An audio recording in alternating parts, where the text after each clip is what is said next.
Welcome. This is the Jordan School District Board of Education meeting. Today is September 26th, 2023, and we are at the JTC South building. We have 6 board members present with us, and we'd like to excuse Mr. Bryce Dunford, who will not be joining us tonight, and then also Mr. Paul Van Komen, who will not be joining us until a little bit later. He will be coming eventually. So we have 3 study session items to get through. Our first one is a review of our legislative priorities, and we'll talk about our upcoming meetings with our legislators. So I will turn the time over to Ms. Nikki George for that. Thank you. So at our last board meeting, we took input and determined our board's priorities to share with our legislators. And we now have the final documents on board docs that you can review. We just took those concepts and rolled them in. So we wanted to take just a minute to talk about our upcoming meetings with our legislators that we have set up. So these are the meetings that we're going to do in a smaller setting. And our goal here is to have more of a conversational experience where we can share our priorities with our legislators and that they can come back and ask their questions, and we can have more of a conversation than a presentation like we've done in the past. So just as a reminder, everybody was given an opportunity to sign up to attend any of those that they wanted to. Our first one is happening on October 4th, and that is going to just have Marilyn and Lisa at it. So just making sure that you guys remember, it's at West Hills Middle School. And so what we're hoping we'll do, we'll have these printed out for you, as well as the other document that you can see on board docs, which is our education choice documents. It's just kind of a place where we've taken lots of opportunities that students in the district have and put them into one place that's really easy for our legislators to see and understand the kind of great options that we have here in the school district. In fact, one of the prevalent recurring themes that we saw during our focus groups and through our survey responses was a real emphasis on opportunity, that our students and our communities feel like our district provides a lot of opportunity, and we want to make sure that we're sharing that message with our legislators. So as you have those meetings, we hope that you'll be able to expound on those things and open up some conversations. And then, of course, on the flip side, we'd love to hear what's happening with our legislators, what their priorities are for this session, and ways that we can support them as well. So hopefully that will be a great meeting. What time is it at? Oh, thank you. 8 Yes. o'clock a.m. Uh-huh. Okay. Yep. And it's just in the library over at West Hills. So thank you for going. That is also International Walk to School Day. So I'm going to be helping to run a PTA activity. You should all no. I'm not going to be there that day because of that though. But the next one after that is our central area. That's October 6th, and that will be at Mountain Creek Middle. Attending there was Lisa, Nikki, and Tracy. And then our south area on October 10th, and Brian, Daryl, and Nikki will be at that one. So any questions on that? This is our last meeting before those come up. So you have documents on board docs. Okay, does everybody feel okay about the documents as they came out? Did that cover the needs that we expressed in our meeting? There was one thing that came up in the meeting. I don't know that it's mentioned in these documents, but just possibly as a point of conversation, to let the legislators know the good that came about with the funds that we received Yes. from them. Superintendent had some ideas there that we could share. I don't know if you remember those, Superintendent, some of the positions that we hired for with the additional funding. Oh, right. That was, yeah, I think several counselors and, Counselors, assistant principals. yeah. And I think that would be a great conversation to have anywhere. I really hope that we'll drive that point home when we do our legislative breakfast with everyone. We had talked about maybe making that a part of that meeting as well, but of course, as much as you can talk about it, if you want to talk about it in this setting, I think that's great. But that's why you're not seeing the document quite yet. Who will provide copies of the priorities to distribute? You'll be there? Thank you. Dr. Anderson and his great team will have everything there for you.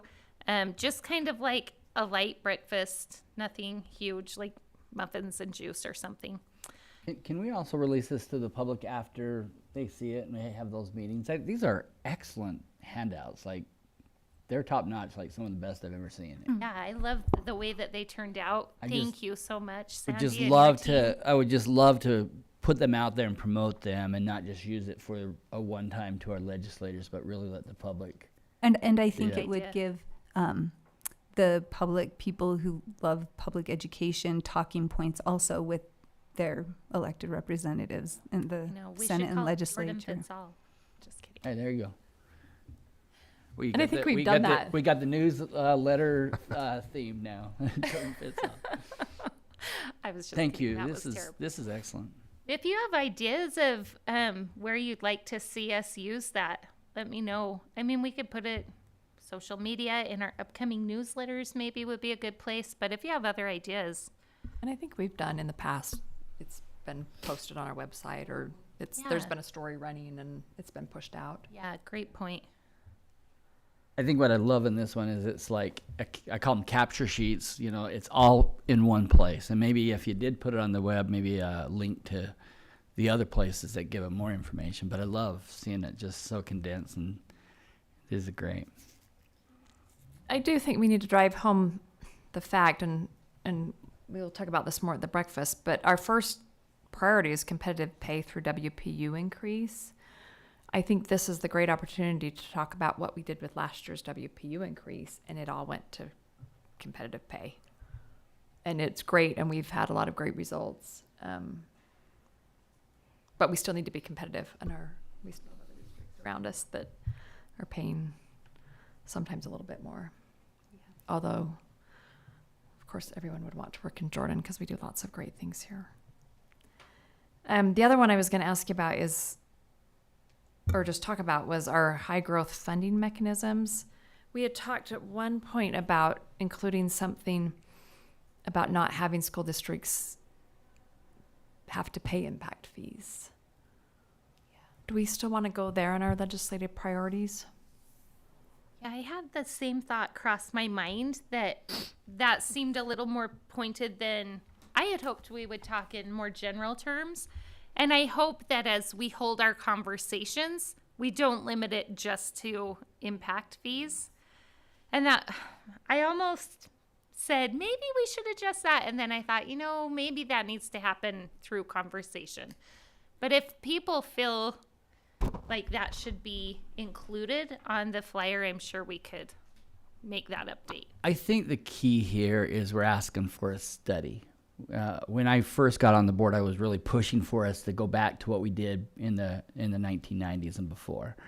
And I'm not even sure if I agree with that anymore. What I'm asking is that we have 50 states in this country, and we're doing it one way. What's other states doing? Because they have high growth in some of those areas too. And then compare it. And then, so I don't want to call it just impact fees, because that might be narrowing it too much. Could be the lottery. It could be, a variety of other ways that they would want to fund that high growth and to limit it. But what I would love is the words, and maybe you ought to bold that study, because just the study would probably satisfy me, and make sure that we're doing it like others are, and there's not a better way out there, because maybe we are doing it the best way. But and we're doing it the way we're given. Like, we have no control on whether or not they pay impact fees, and it's built that way. We're just, a bond has to be passed because there's no other way. especially when building big high schools and stuff. So anyway, the emphasis to me is not impact fees, but the emphasis to me is study. So well put here. That and something that really excites me about this format is it's not us just handing a piece of paper, but it's this interactive dialogue where we can hopefully drive in what we mean by some of these words. You know, study, that's such an important word. How do we drive that home? I hope through our conversations. So maybe you say allow schools to collect impact fees or other mechanisms when building, or other resource, Yeah. so it's not. Yeah, should too we change limiting. that wording there? Just maybe add to the wording, because I think the impact fees, they're all going to know what that is, because that's what Utah used for years and years to build our schools. We could say provide for a study of impact fees or other Funding mechanism. mechanisms for areas of high growth, Yeah. something along that line. I like that. I like that. Say that again. Provide. I don't know if I can say Fund, it. impact fees or other funding mechanisms was what she said. For building schools in high growth areas.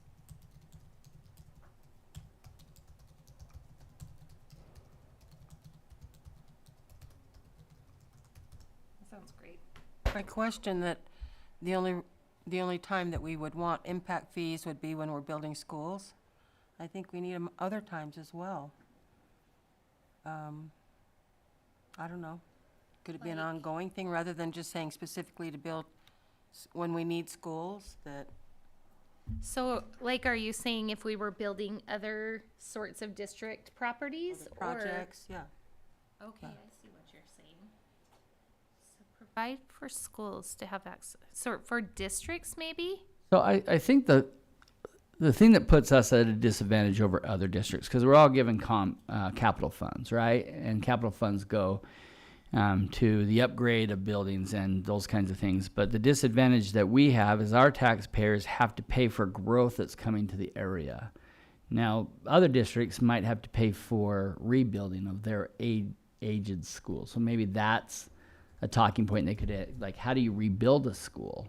Should that be part of this conversation also? Because we do inherit, because we're growing so quickly, that part of the mechanism. But there is also some school districts that have really aged schools that probably have a different funding problem.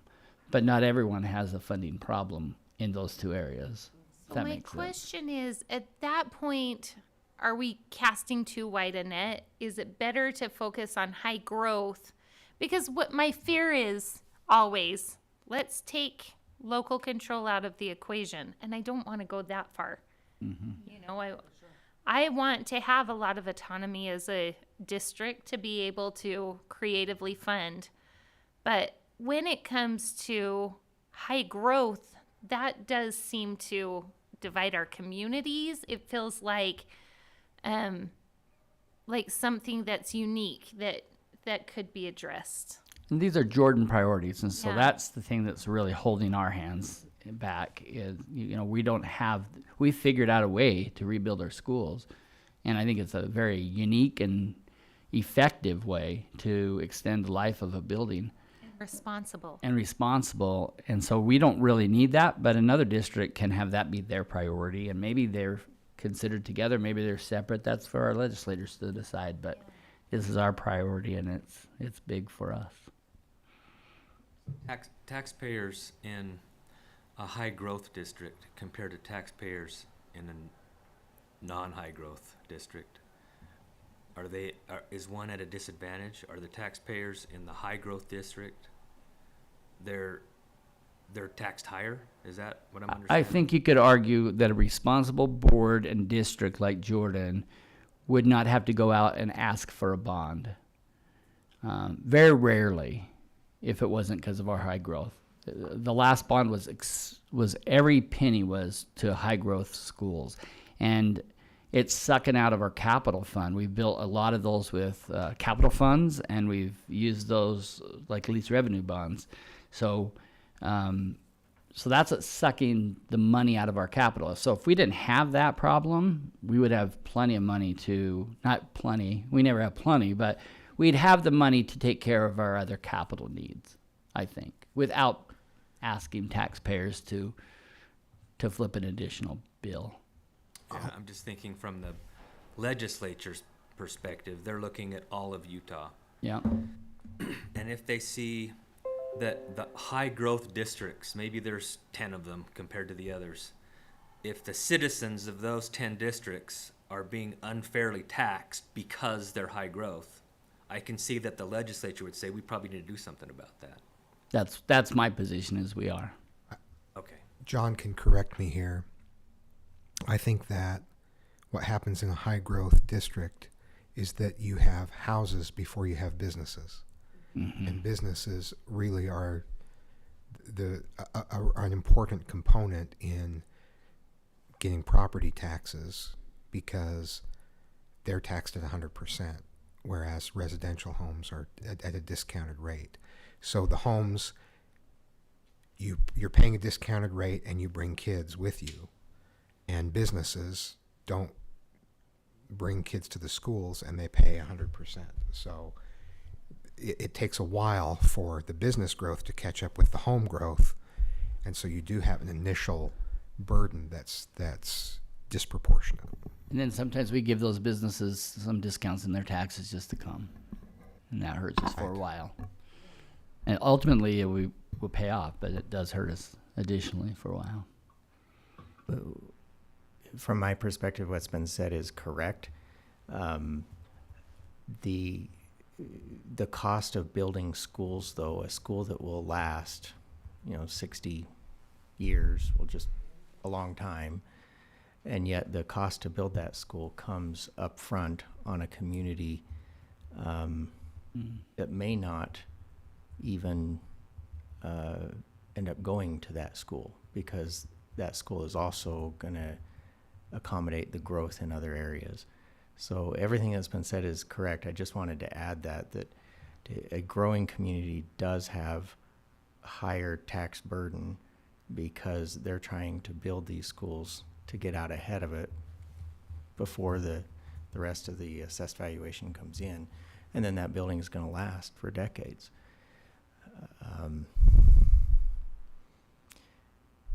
It's a very hard comparison to make, though, because the other piece of that is student counts. And I don't think impact fees are necessarily the solution. They would help. I don't think there would be enough for us to put a dent. What the thing I'm really interested in is that school districts shouldn't have to pay impact fees.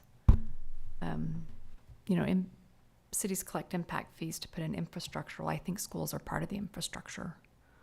If we're building a bunch of houses, we need roads, we need water lines, we need sewer lines, we need schools.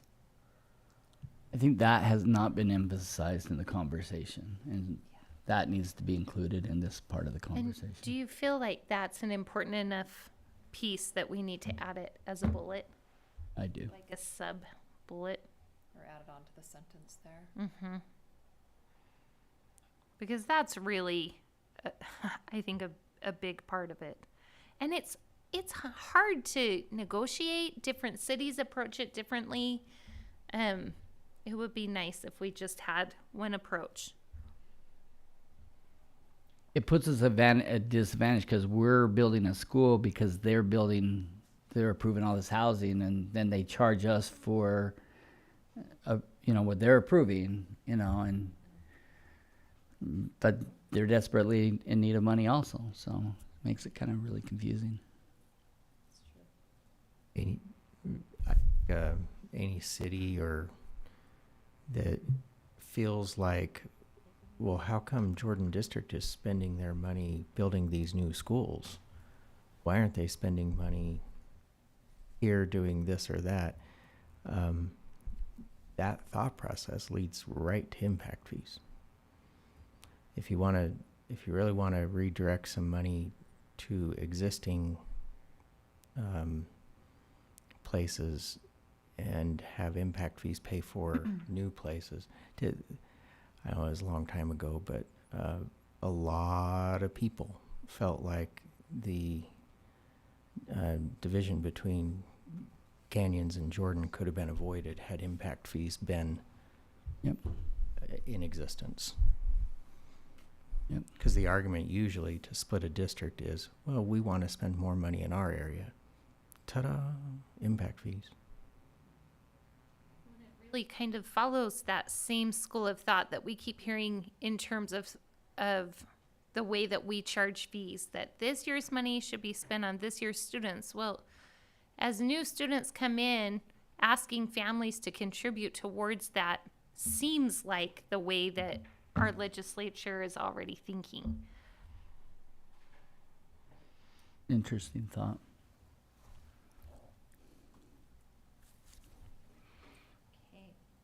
So we can wordsmith this a little bit and try to incorporate those ideas.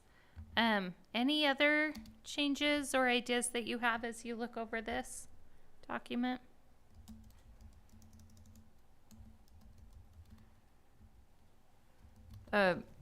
Just a note on the fourth one down, the funding for counselors and behavior specialists. That's a good opportunity for us to talk about what we have already done, because we are ahead of a lot of districts in this area. And so it's also something the legislature is interested in, but any new programs or money they put towards that, we would hope that we could still be eligible so we can continue to improve what we've already got, as opposed to not penalizing us for already taking steps in this direction. Yeah. And something else that I love about this is they've heard about this strain of behaviors at the last 2 legislative breakfasts that we've had. That's been something that was spoken of.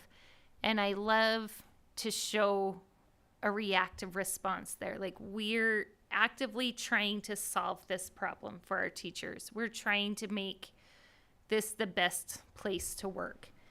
And so I like when we have follow-up. Here was a problem, here's how we're solving it this I year. like the word follow-up better than reactive. I like Yeah. proactive better than anything. Yeah. Thank you. Proactive is a much better word. I should have said proactive. But. Okay. One final thought for me. As you look through these 1, 2, 3, 4, and the first one in other, they all have to do with money. Yeah. So, I mean, obviously that's going to send a message to the legislators that we have problems with money, or we don't have enough money, or you're not doing what we think you should be doing to give us money for certain things. I don't know, and maybe you'll know better than I know. I don't know how well this will be received when our top 4 and our first other is all about money. I don't know, what are your thoughts on that? I think they expect it. Point, Is that though. regular, that's normal? Districts are always wanting them to focus on money issues? Well, and the one thing that they will ask us is, do you want money to go towards counselors and special ed, or do you want it in the WPU? That's a question I get asked quite a bit. In fairness, Article 10 of the Utah Constitution really outlines the only responsibility of the state legislature, which is to provide for the establishment and maintenance of the state's education systems, which. And that's the truth. We do a great job of running our schools. I don't think we need a lot of help there, but funding is always. But there's 200 plus other bills that are run every year, right? Right. That's the. Or outside of, Funding. Yeah. outside of what the responsibilities But we're are. trying to bring them back to what their main role is. And priorities last year focused on funding, and we received a lot. So it's also been effective to continue to ask for that. But I think it's a really good question to ask. How are they going to react to this? How does this feel? Because when we look at it, it's focused on finances. And to that point, I think it is critical that we start any conversation with just expressing gratitude for the funding we did receive, talking about how we did use it, because that, you're right. The word funding is peppered throughout this document. Funding. And so it's important to express our gratitude first for the funding before we ask for more, right? So do we need to include some sort of document that gives a bit of an accounting at these meetings for how we spent the money that we received last year? I would. You would like to see it here? I mean, of course, we could do it both meetings, but I If think that's, nothing else, I would like something to reference if we need to, yeah. I think it would be pretty easy to summarize that. Again, John, correct me. 100% of unrestricted funds were spent on employee compensation for all three employee groups. 100%. And we put in a lot of effort in addition to that. And we spent all the other money as designated. So you can say with 100% confidence, every dollar you gave us that was unrestricted was spent on employee compensation. Well, and I have a spreadsheet that Scott's department put together with what we've been charged with impact fees. If I was a legislator, I would want that information. Because one thing to say it, but to provide them background, would be more helpful too, I think. Yeah, I'm sure Scott would too. Maybe needs to update it. Mr. Larson had a comment. The accounting piece, if you wanted something in there about last year, maybe you just add a second sentence under competitive pay, and you just say all of last year's funds went towards I wrote down here just a suggestion: 100% of unrestricted funds from 2023 went to employee salary. Compensation. The nice thing about a Employee statement compensation. like that is it also emphasizes that a lot of the money you gave us was restricted. And it's not intended as a backhanded compliment or, something like that. But look, we spent 100% on employee compensation when we had the flexibility to do that. We could have spent it somewhere else, is what We could have spent it somewhere else. The money where we were given a choice, we put it all toward employee compensation. And 80% of what we received was already designated for a particular purpose. But the 20% of what you allocated to us that we had flexibility on all went to employee compensation. Anyway.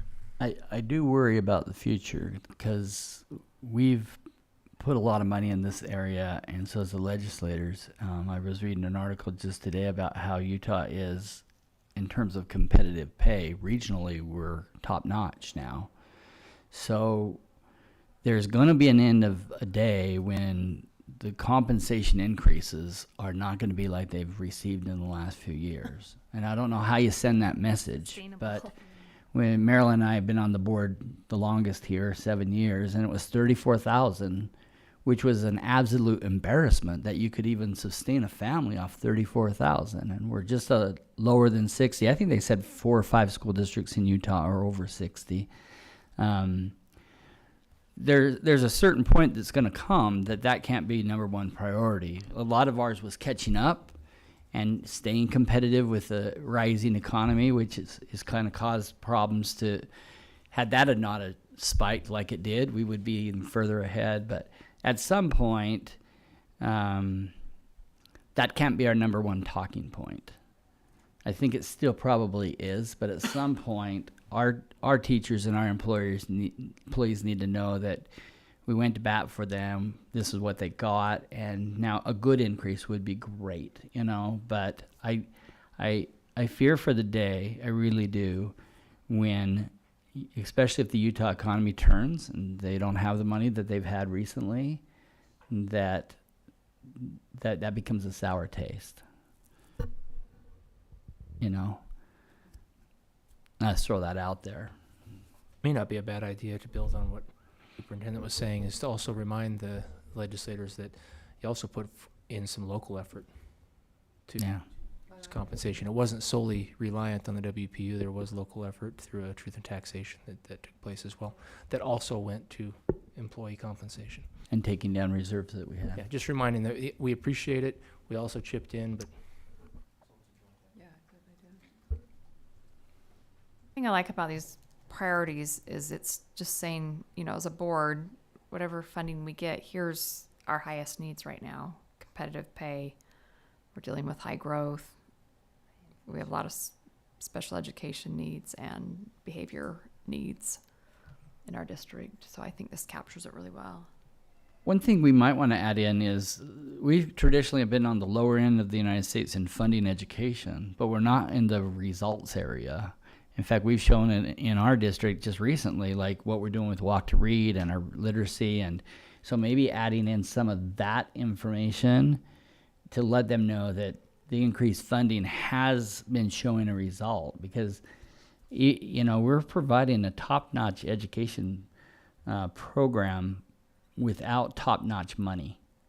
And I think that's phenomenal. And that speaks to their effort and our effort.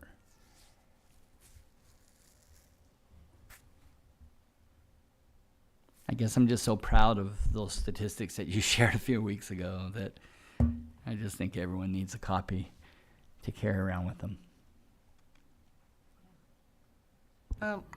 I like the simplicity of this. I like the structure.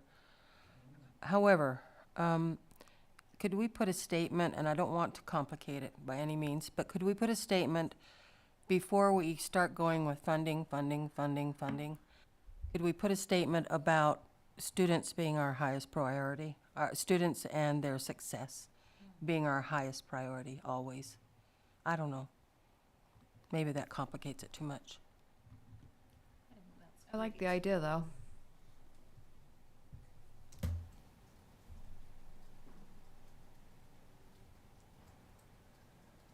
You could keep the format the same, and then where it says from the Jordan School Board of Education, move that to the picture. Or you can move that to the picture with, under the legislative priorities, and then just a small statement.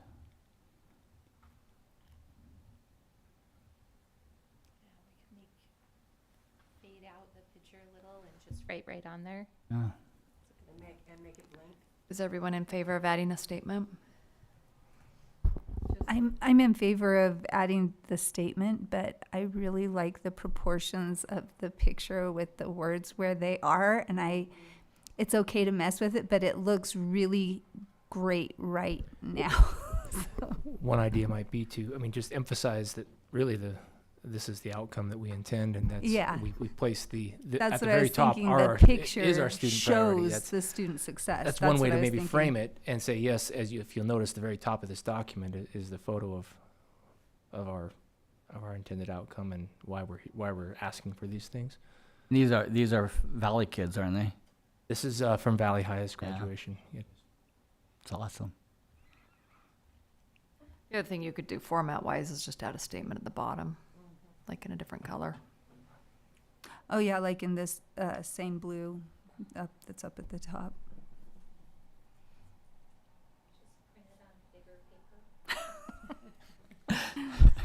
Change the font. Poster size. Hand one out to all the legislators. It's framed. It's for your wall. Okay, we'll take that feedback back to our committee and try to hammer this out. Any changes that are made, we'll email out to you since we won't have another meeting. Does that feel okay? Yes. Great. Thank you. Thank you, and thank you to the Government Relations Committee for their work on this, and Dr. Anderson and Yeah, Communications Department. Communications is always a huge help in this area. Chad does a nice job, and we get a lot of input from Sandy and her team as well. So we appreciate them helping. And John Larson always is. Well, we know that, it goes without saying, but he puts a lot of thought into this as well. So thank you. Thank you, and then we look forward to hearing how the legislative meetings go, and we'll have a report back on those. May I ask who's coming to the October 4th meeting? Or who's been invited. Yes.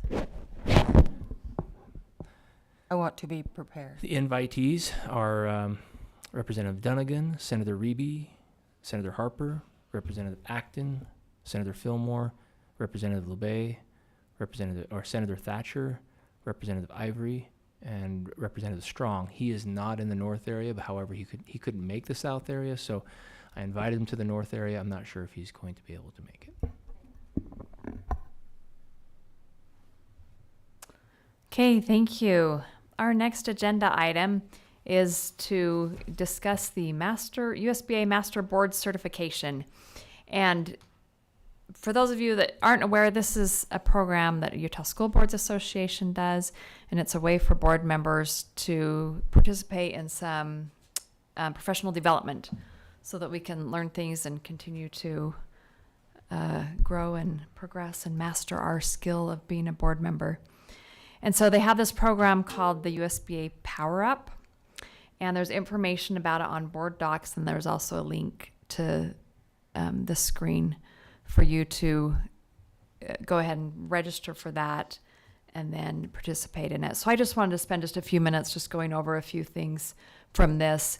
At our January conference, there is a certificate for those that do participate, and if 2/3 of our board participates, there's like a board plaque or something along that line. Last year we had some people do it, and USBA system didn't recognize it. I think that happened to Nikki. Might be because of the last hour in which she completed. Which is okay. So this year, it's Doing due it on earlier. it's due on December 1st.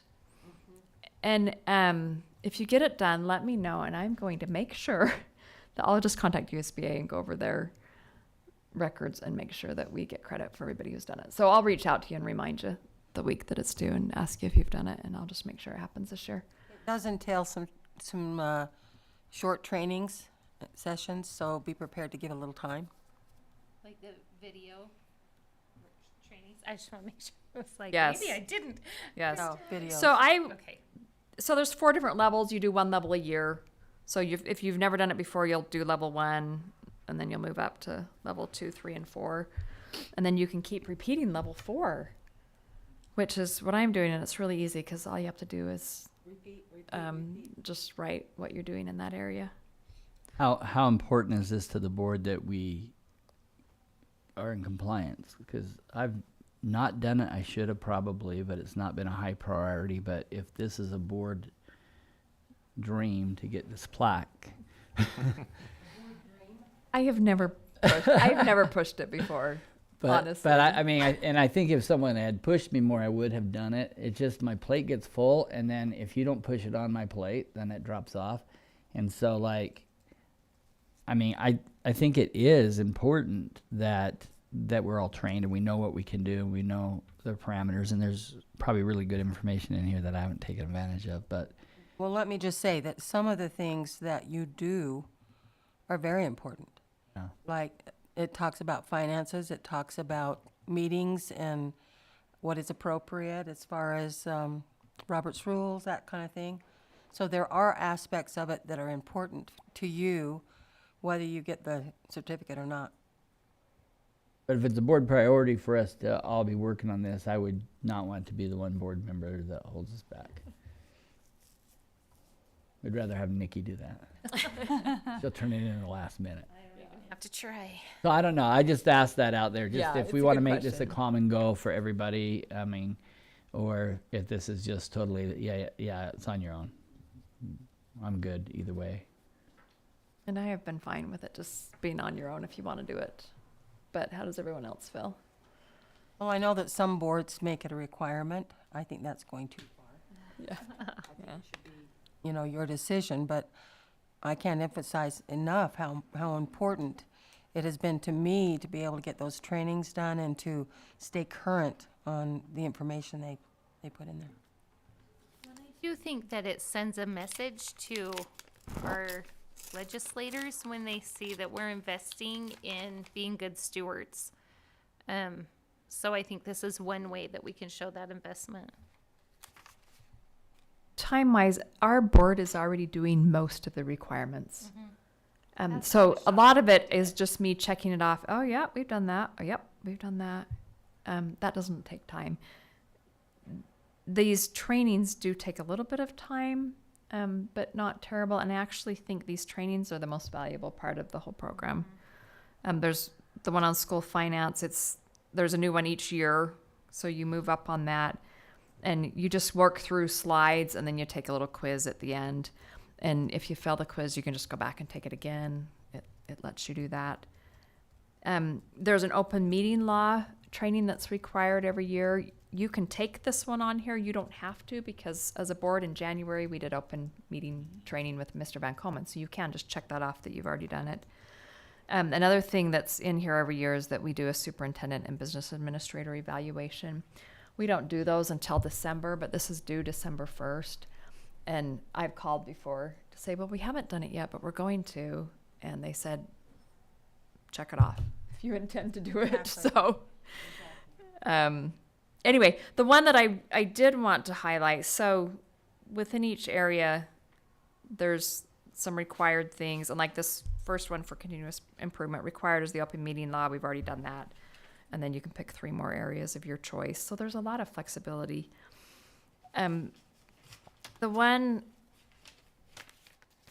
training that's required is the school community council training. And I actually just did it again. And one of the things that it points out in the training is that it is the board's president's responsibility to ensure community councils. And so the one thing I would ask is that everyone take this training, even if you don't want to do the rest of the program, that everyone take the school community council training, so that you're trained on school community councils. Because as a board, we are responsible for making sure school community councils function properly. And we are the ones that approve their plans, and we'll do that in the spring. But it does rest on us. So that's my one request, is that everyone takes the school community council training. It says the board president's supposed to do that? So the board president is to ensure that the board is trained. I was just wondering if you're gonna come to the Jordan Parent Advisory Committee and give us a speech. Oh, I can if you want me. Be awesome. So is everyone okay? Either that or we can just put it on the agenda and do a training here in board meeting. I'll take it. You'll take the training on here. Either way is fine with me. I'll do it either way. Okay. I actually have issues with one of the quiz questions. I need to contact USBA about. It's not worded correctly, but I'll try to fix that. Okay, so any questions on what this is? Training that you just mentioned, Yes. accessible on this link. Yes. Can't get to the link on my laptop. I don't know if the network is. It's blocked. Inappropriate content, I'm sure. But It's I'm the on it- reason why I didn't complete Yay, last you gotta be time. careful. I'm on the link on my phone. I use the link. I'm on guest. Are you on staff or guest? Maybe that. Guest, and I got in, but. Print it out real quick where I would see that Oh, training. yeah. Let me go back to. It says USBA Power Up Program at the top of the page. So I have a question. It says already in the game, username, password. Are we already in the game, or do we need to make up a username and password? I think if you haven't already registered, you have to go to the register now where it says Okay. join in right there. Okay. Go to register now. Okay, so if we have not done this before, Yeah. we're not in this system. Thank you. Track of your password. And if it doesn't work or if you have any problems, just call the USBA office and they will get you in. Thank you. So once you're in. Yeah, yeah. Once you're in, if you scroll down to these trainings down here, one of them's the school community council training. School finance, open meeting law, school community councils. Then you just click on take training. And it, I don't know, takes about 20 minutes.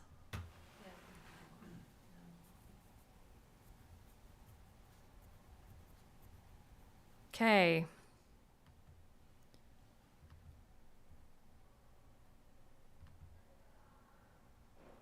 Am I stopped? Okay. All right. Our next agenda item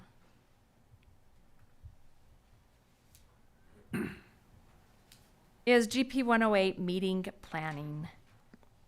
And that policy is attached. So we have gone back and forth on this a few times. We talked at our summer retreat this year about getting back to our policy review. GP 108 actually has a schedule, and it says letter F is that the board will conduct a review of the GP, BSC, and EL policies monthly.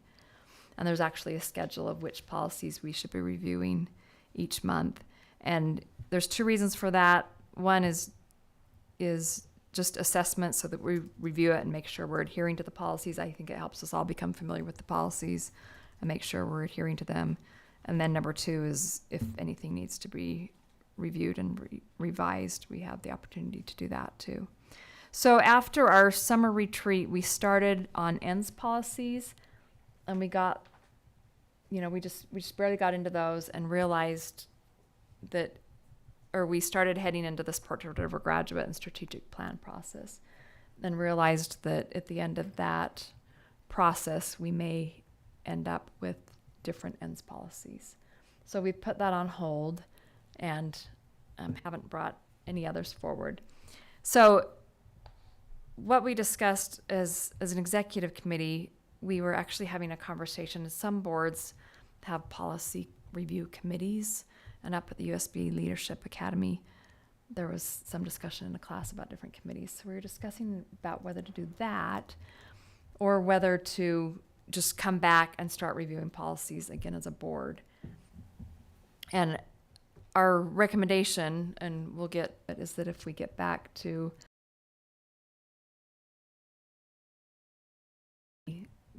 the schedule of just reviewing our policies. So we'll just have a policy on the agenda. We can review it. If everyone's great with it, it doesn't take much time. If we decide it needs to be revised, then we can launch into a few more discussions and work on revisions. And I happened to look at the schedule, and it's a schedule that gets us through all the policies within 2 years.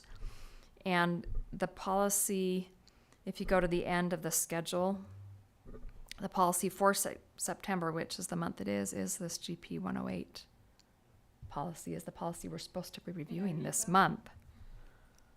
So it seemed appropriate. Does anyone have any thoughts on getting back to this review schedule? So I had proposed we start at the bottom, the second year. So September of the second year is GP 108 meeting planning. And then we keep going and then start over in January at the top. I think your recommendation of doing it as a board is wise, because if you have a committee, they're going to be deliberating about the same items that we would anyway, and it's kind of just doing double duty, I think. So I think doing it as a board one time is probably wiser. I don't know. I agree, but when I talk to my colleagues across the state, their board meetings tend to be shorter than ours and less frequent. And I'm not trying to get out of meetings or anything, but I'm just wondering if our processes can be looked at a little bit more. And, maybe it's because we do dig deep into issues and we spend a lot of time, we don't move forward until we have some consensus. Those are all great things and maybe they should continue, but I wouldn't be opposed to looking at what other boards do to streamline the process, and and we might discover we're doing it the very best and we don't need to change.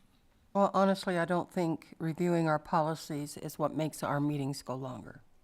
Depends on the policy. Talking about it does. Well, and I would say, that's true. If there is a policy that needs some overhaul, I think that would be a good time to. Agreed. And maybe we go to an ad hoc committee or an established committee and just say, you overhaul this policy and bring it back. So why don't we do both? Why don't we have a general review, and then why don't we create a policy committee that when we get a major policy like that, they comb through it first. And anyway, they can seek input from people who aren't on the committee, but they kind of bring us a red line of some possible changes.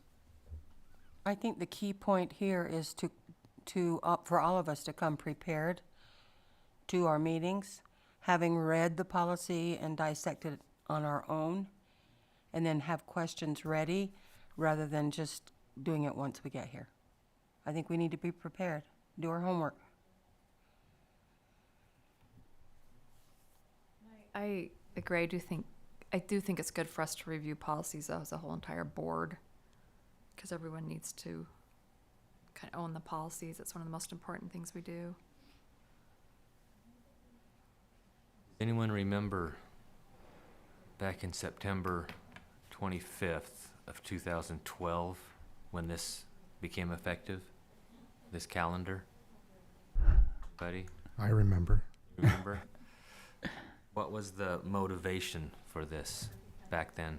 Do you remember why this was implemented?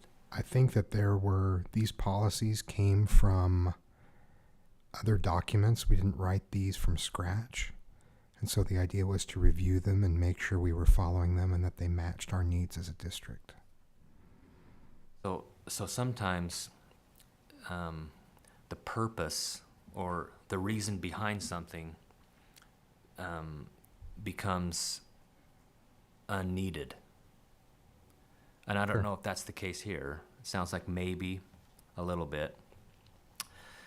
But if the purpose was, well, we always want to, all 7 board members, we always want to all be current. And we want the policies in our minds all the time so we can know if we're doing something right or wrong. I mean, if that was the purpose, then I can see, well, maybe it's a valid purpose to continue. If it was, tell me again what you just said. To be sure that the document matched our needs and that, I mean, it was a document not initially created for Jordan District specifically, and we made significant adjustments to it through this process. So this was back in the district split timeframe? Yeah. I mean, after following that. Yeah. Actually, this was being done pre-split. I can tell you for a fact that the Board of Education was following a specific schedule with policy forever. So when this was implemented, this calendar, the Jordan School District was getting policy, and we had just split recently, and we wanted to make sure that all of our policies still applied and were meeting our needs. I don't know if that's a purpose to continue it. It seems like we've had plenty of time to determine whether or not the policies meet our needs, right? Although it's also been a decade since that happened in the way that it did in 2012. So the initial purpose, you're right, is no longer there. The way I see it is that if this were done, then it would be to say, by preparing for board meeting, you've read these policies, and then it's kind of a double check 10 years later, is this still where we want to be, and does this still make sense for us? I would think in that order. But that's just me. Yeah. But these are important policies for me too, because that's what I'm evaluated on and lays out my relationship with the board. And I've appreciated these policies over the years. I think it's outlined some things and guided us on some things. So I think to your point, I don't think we need the in-depth time spent on the policies that was spent initially. But I think a refresher and a check back, given the changes that have happened over that time, I can see value in it as a superintendent. But it's up to the board whether that's how you want to spend your time. And I think it's an important question to ask, what's the clear purpose? Because the purpose is definitely not the same as it wasn't when the calendar was initially established. I've just noticed the last 9 months that policies that need to be looked at seem to bubble to the top anyway, They do. outside of this calendar. They do. So I'm wondering if this is redundant or It's always weird when we review it and you look at when was the last time it was reviewed and you're like, how could we go that long without reviewing that The last policy? time it was reviewed or the last time updates were Update probably. Well, it says revision, I feel like I haven't. but see, because they say reviewed Revised in and revision 2018. are different days on the document. Yeah, it's a good point. So you're right. The policies that need to change bubble up to the surface because they are policies that affect things in our school district. All of these policies are board policies, and we're not following all of them. we're not following our own policies. We expect our employees to follow policies. We're not following all of ours. And I think that's because they haven't been looked at for a while and we're doing things different as a board, which is great. Then we need to change our policy to reflect that, or we need to start following our own policy. That's kind of where I'm caught on this one. And I agree with that. I think that we all have good intentions, but building time in where we're reviewing and adjusting ourselves to our policies helps us to know what's in them and follow them ourselves. I could create a Canvas course of them and give you guys a certificate if you want. I would be motivated by a certificate, Derek. You know, it wouldn't be a bad idea to do some kind of a build it as a Canvas training course, and we just go through them. I do think that we did a really good job at this pre-COVID when we were very proactive, and then COVID caused us to be more reactive. So we wait until something bubbles to the top, and then we go after it. And I would hope that if we did go back to looking at policies on a more regular basis, then it would help us to be more proactive and kind of getting to those policies that need to change before they become an issue. Because I think that's what's changed, is we're allowing issues to regulate our policies instead of being proactive about them. That's a great point. Wouldn't be bad to do a Canvas course with them. But to your point, Tracy, these policies are the policies that govern our Yeah. as opposed to the other policies that govern staff behavior, right? Yeah.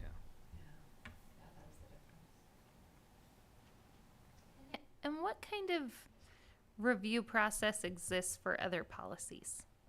Like, is there A few years ago, we went through every policy. We assigned it out by cabinet member and reviewed all of our policies and made a lot of language updates. So there's that component. Another component is what happens when legislation changes, and we go through the summary of legislative changes and make sure our policies align with that, the latest updates. And then the other is, as was described, that things bubble up and there's an issue or a question, and we try to take every opportunity when an issue comes up to say, okay, we'll apply the policy as is. Do we wish there were some updates or a greater level of clarity on this particular issue for next time? So that's where, and I'm not advocating for having a committee, but that is where I think a committee blesses a district, is that just what we've been saying about these policies, it gives us an opportunity to be a little bit proactive.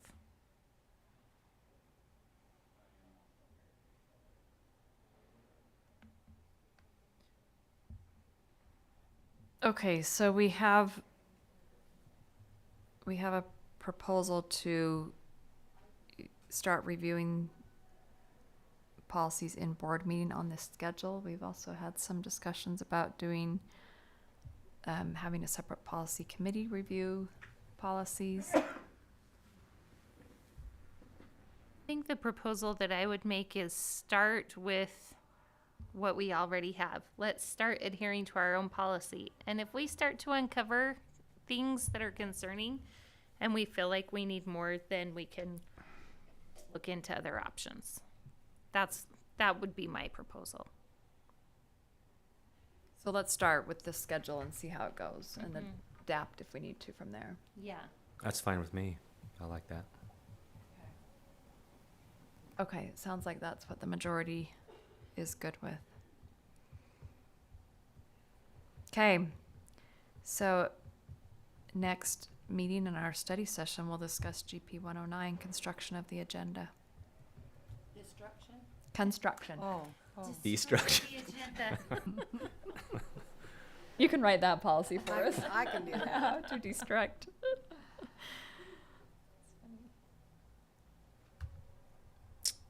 Okay, Wow, we made it through 3 study session items in an hour. Great job.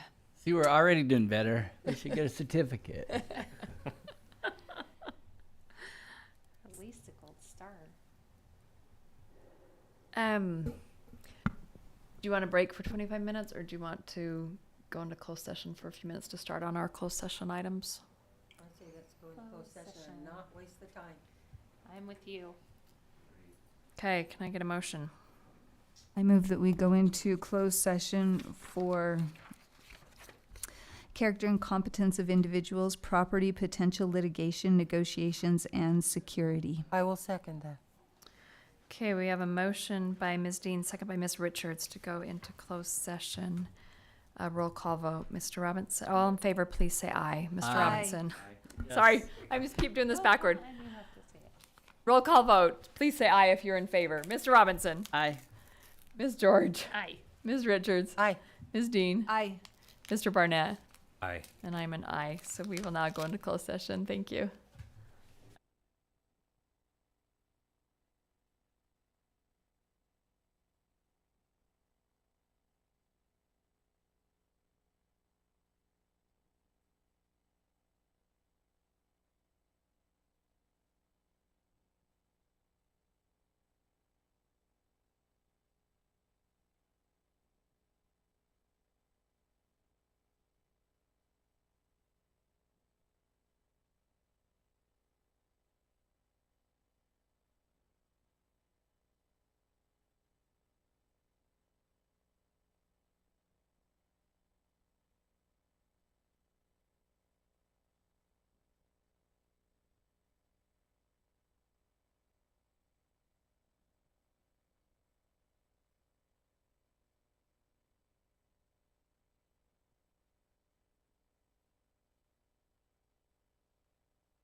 Welcome. We are really glad to see so many people here. This is the Jordan School District Board of Education meeting. Today is September 26th, 2023, and we are here at the JTC South Building. We are joined tonight by board members starting down on this end, Ms. Lisa Dean, and we have Ms. Marilyn Richards, Nikki George, I'm Tracy Miller, this is Daryl Robinson, and Brian Barnett. We'd like to excuse board member Bryce Dunford, who is not with us tonight. We are also joined tonight by our superintendent, Dr. Godfrey, our associate superintendent, Dr. Anderson, and our business administrator, John Larson. And we would like to welcome Bingham High School tonight. Bingham's in the house. We are happy to have you here. It is a busy week for Bingham. I attended their homecoming assembly this morning. It was a great assembly. Our student body officers are busy planning lots of activities this week, so we're grateful that they have spent some time here with us tonight. So we are going to start with our flag ceremony and Pledge of Allegiance by Ava Simmons, who is a junior class president, Caleb Cox, a student body officer over technology, and Ammon, by the way, the senior class historian. And followed by that will be our reverence by Abby Rose, and then a celebrating schools by Boston Richards, who is the student body president. And I forgot to mention Abby Rose is the student body officer over public relations, and then followed by Boston Richards, who is the student body president. So we'll start with our flag ceremony and Pledge of Allegiance.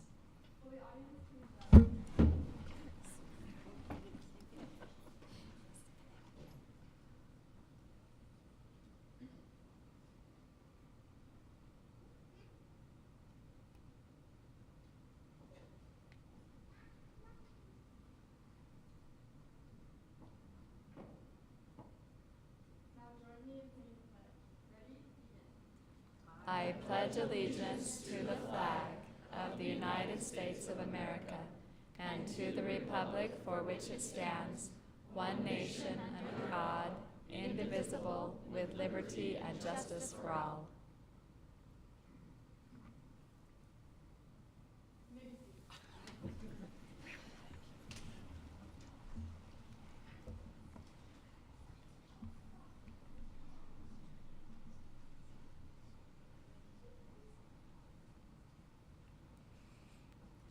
Maya Angelou, a famous poet, once said, "I've learned that people will forget what you said, people will forget what you did, but people will never forget how you made them feel."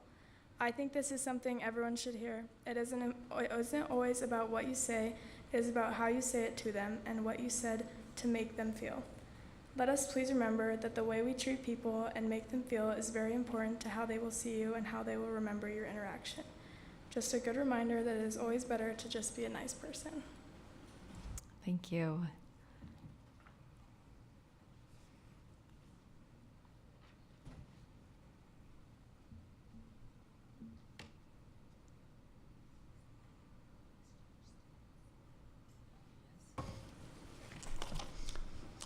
Board President Tracy Miller, Vice President George and Robinson, school board members, Superintendent Godfrey, Assistant Superintendent Anderson, and Mr. Larson.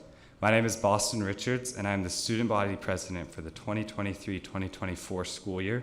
And on behalf of the entire Bingham community, we are proud to stand before you today and celebrate Bingham High School.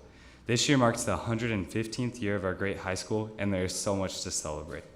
Before I speak about Bingham High School, I want to take a moment to speak about the importance of our U.S. Constitution in support of Governor Cox's declaration that September is American Founders and Constitution Month. I had the opportunity to take a concurrent enrollment class in political science where we discussed the Constitution. The Constitution is our guiding document for the great country we live in. It seems like the Constitution is under attack every day, but I am grateful for the leaders who stand to protect it. Bingham High School is a school that is steeped in tradition and history. This week is our homecoming week. For the first time in 5 years, we kicked off homecoming week with the seniors at Bingham High School going up to the B in the mountain, and that was laid by former Bingham students 97 years ago, and we whitewashed it. The rest of this week, we'll be celebrating Bingham with many activities, including including the reenactment of the miners' search for pay dirt, our football game, fireworks, our traditional burning of the bee, and our homecoming dance. Over the past 4 years, Bingham High School's graduation rate has increased from 92% to 96%, or to almost 96%. Bingham High School had the highest Aspire scores in English, reading, math, and science, and also the highest ACT composite score for the 2023 year. Bingham students in the past 3 years have accumulated nearly $30 million in scholarships. We have raised nearly $150,000 for our True Blue fundraiser for holiday charities over the past 3 years. And the last year, Bingham High School has opened a wellness center for teens that have a place featured on, for teens that has been featured on both the local news and at a national level. The wellness room is a safe place for our students to go when they just need some time to recenter and refocus. Last year, nearly 50% of the students at Bingham High School were recognized as being honor roll students by maintaining a 3.5 or higher GPA. Last year, our jail team won their 4th straight 6A state championship, bringing their total to 11. And our girls softball team won the 6A state championship for their 10th in school history. Our football team returned to the Rice Eccles Stadium, playing in the state semifinals last year. And our performing arts programs received numerous superior ratings in choir, band, and orchestra at the state festivals. Our school has opportunities for many students to feel connected to Bingham High School, whether it be athletics, performing arts, or clubs. We try to have something for everyone. There are over 19 clubs now at Bingham High School, with 6 new clubs being charted this fall. As you know, Bingham High School is in its 5th year of its remodel. It has now become part of our annual return to school. We as students are grateful for the school board's investment in Bingham High School and the updates that have been done. We just need a bigger parking lot. These are just a few of the many things we can celebrate about our amazing school. Our theme for this year is Live the Miner Magic. As we met as a student government, we wanted a theme that would be unique to Bingham, so we picked Miner Magic. We picked Miner Magic because it is only at Bingham. No other school has it, and no other school can acquire it. Now, some of you may be asking, what is Miner Magic?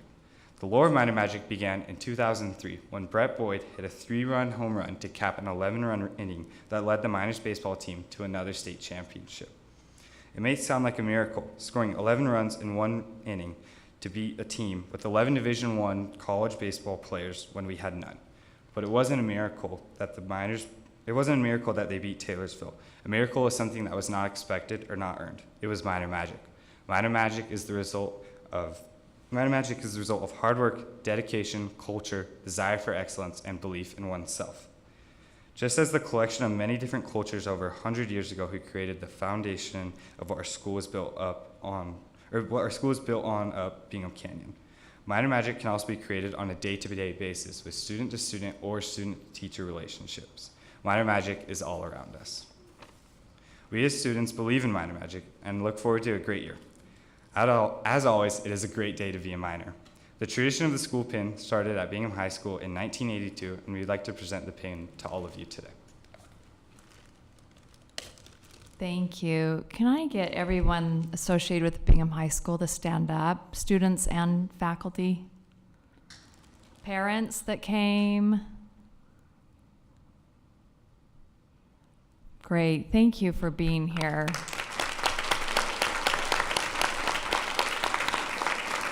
And now we'd like all the students to join up here because we have a pin for you also.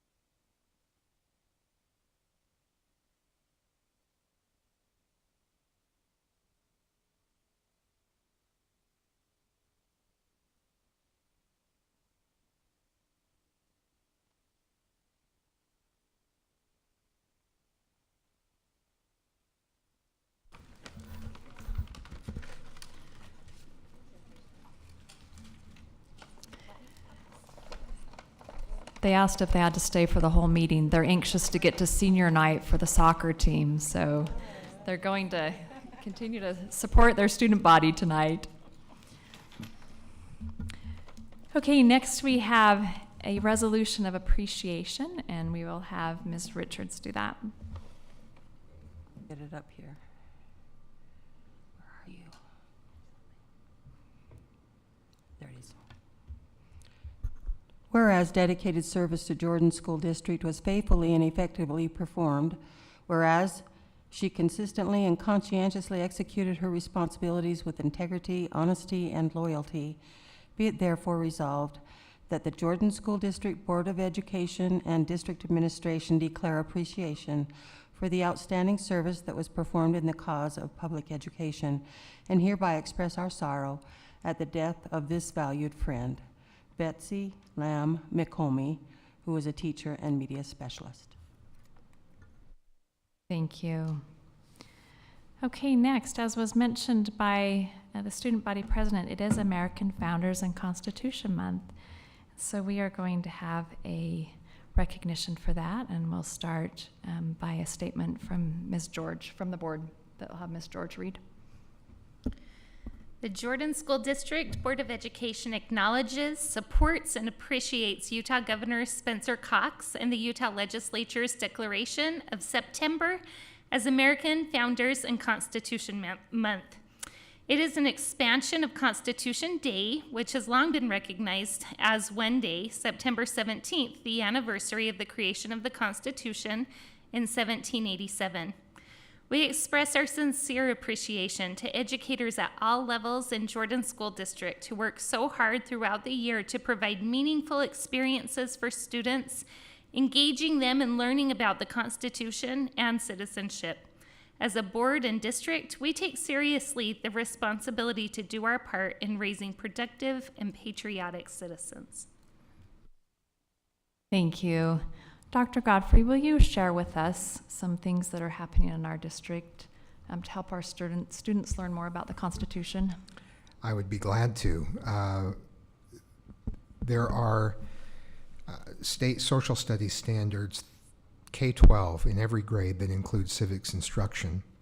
There's a required class for all high school students in U.S. government.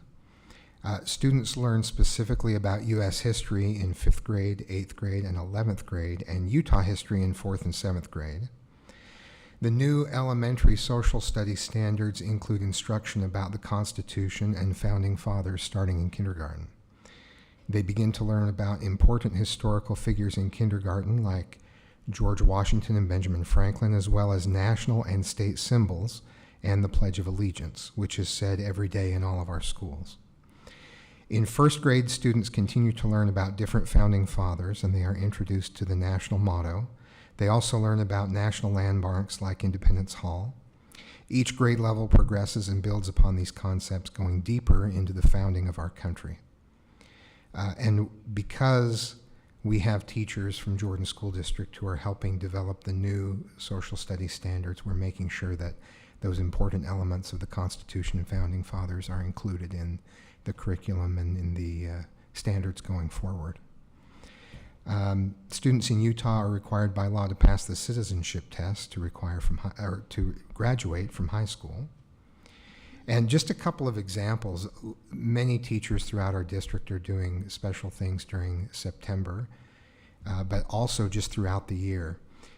One example is a 1st grade teacher teaching her students about the difference between rules and laws and how the Constitution is made up of laws for the entire country. A 6th grade teacher had a fishbowl discussion about the Constitution and embedding the principles of the Constitution into her instruction throughout the year. Mr. Lloyd from West Jordan High School puts on a Revolutionary War outfit for Constitution Day and has a special lesson. Costumes always get the attention even of high school students. First half of government and civics classes are devoted to learning about the Constitution, highlighting founding principles and ideas, covering Articles 1 through 3, amendments and rights of citizens, and the second half of the classes covers the civic responsibilities of citizens. One of our middle schools had announcements every day this month, including important highlights from the Constitution, and then students can go prove their knowledge of the Constitution to win a prize. There are Constitution fact posters in the halls, and my personal favorite is that they play Schoolhouse Rock in between classes. An important component of my education.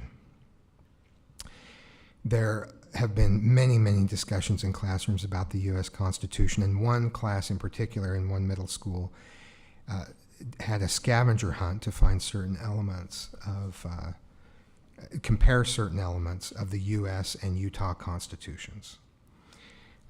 Students at Bingham High School here tonight reviewed the background of the Constitution and the basic structure of the Constitution. They also researched a person of their choice that contributed to the American Revolution, Declaration of Independence, or Constitution. And several students chose Alexander Hamilton, John Adams, Thomas Jefferson, or George Washington.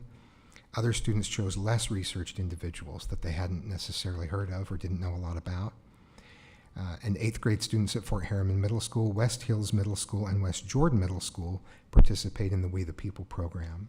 Some of you have been judges for that program, and they present speeches to a judge about the Constitution and have follow-up questions on their topic. It's a competitive event, and it's something that's really exciting. And I did a podcast in the past about We the People competition and interviewed some kids who know the Constitution very, very well. And just a couple of weeks ago, we posted an episode of the Supercast that featured a couple of our educators talking about the Constitution and things that are done in their classes and things that we do as a district, and then several students and their relationship to the Constitution and their studies. At West Jordan Middle School, an additional class is on the schedule because students demanded more access to American history and more information about the Constitution. So lots of exciting things. That is not an exhaustive list, but it's an exciting one. Thank you. Okay. President Miller, Yes, do you mind if I made just a quick comment on this? go ahead. I read an article that was covering Governor Cox's event. I think it was August 31st where he talked about this. And the article cited a poll conducted by the National Opinion Research Center, which found that, quote, few Americans were able to recite the 5 freedoms of the First Amendment. When I read that, I thought to myself, do I know the 5 freedoms that the First Amendment talks about? So without cheating, I went through my mind, and I actually came up with all 5. It took me a few minutes to come up with the 5th one. But think to yourself, how many of you, no, you don't have to raise your hands, but how many of you can tell us, or could tell your children, or could recite the 5 freedoms in the First Amendment? I know several of you can. But, and we're going to go over them just so when the next poll comes out, when any of us are included in that, we'll get all 5. 26%, only 26% mentioned religious liberty, which is the first one. So a fourth of the people didn't even mention that one. And almost 1/3 could not name a single freedom in the First Amendment. 1/3 of the people that were polled couldn't even name one of them. So I started asking myself, what happens when a nation forgets? What happens when the current generation forgets the struggles and sacrifices of previous generations? I'm glad to hear all these great things that are going on in our schools to make sure we don't forget. But to finish my comments, I want to go through the 5 freedoms. Freedom of religion, freedom of speech, freedom of the press.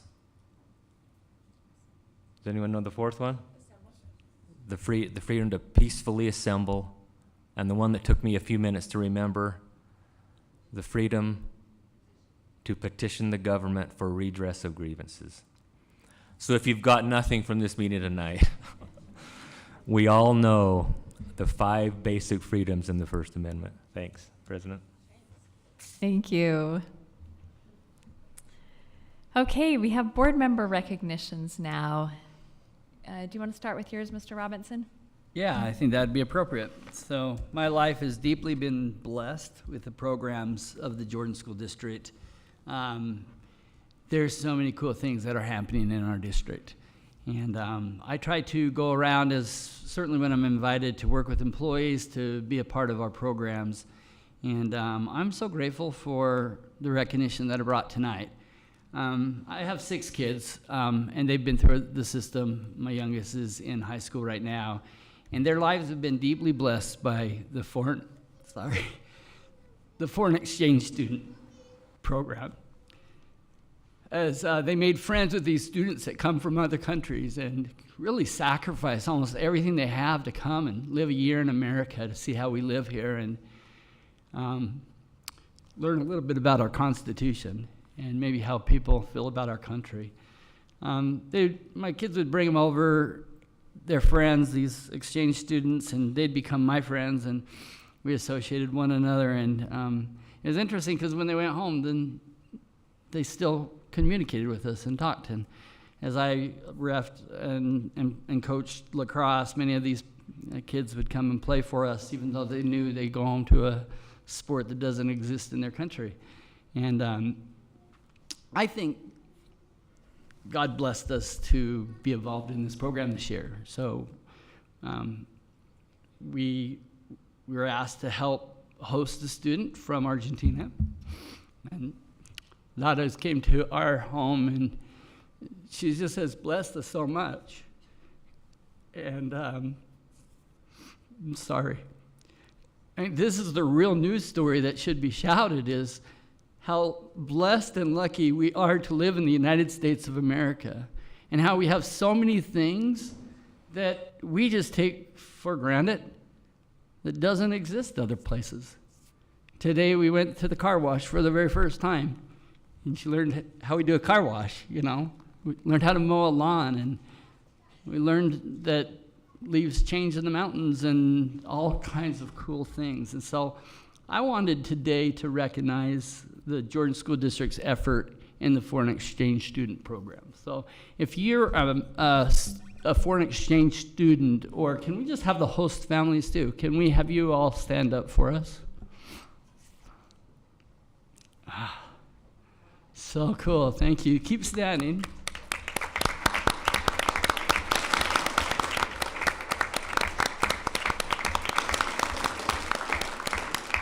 Caleb Bolton prepared a few things to tell about you all, and so I just wanted to mention that this is the most geographically diverse group that we've ever hosted in our district. In past years, it used to be a little bit more European-centered, but this year we tend to come from all regions. Argentina, that's mine, 1. She's, by the way, the first Argentinian that we know of that's been able to come to Utah. Brazil has 3. Denmark has 2. And what's the chances that they sit together in a board meeting, didn't know it, and they met each other tonight and found out that they live a couple hours from each other in Denmark. France has 5. Germany 4. Indonesia with 1. Italy has 5. Japan with 1. Kazakhstan has 1. Norway 2. Russia 1. Slovakia 1, and Spain with 5. 32 foreign exchange students are blessing our lives this year. That deserves This is really cool. We don't have any control of the distribution. We try to balance it, but agencies will bring them to us. But as a district, 4 are being hosted by Bingham this year. 6 are Copper Hills. 6 are Harriman High School, 9 are at Mountain Ridge High School, Riverton has 6, and West Jordan High School has 1. We have 3 sophomores, we have 19 juniors, and 10 seniors in the program. I also want to bring it to the board's attention that we have an F1 visa. That's where the student applies for it. They don't come through agency. They pay a lot more tuitions. This is something that we talked about and approved as a board about 3 years ago. And it's a little harder for them to get in and can be tricky, but we've hosted 9 of them because of our actions as a board. Some of these students, they mostly will stay here for their academic school year, and they return to their homes, but many of them have come back and gone to some of our universities.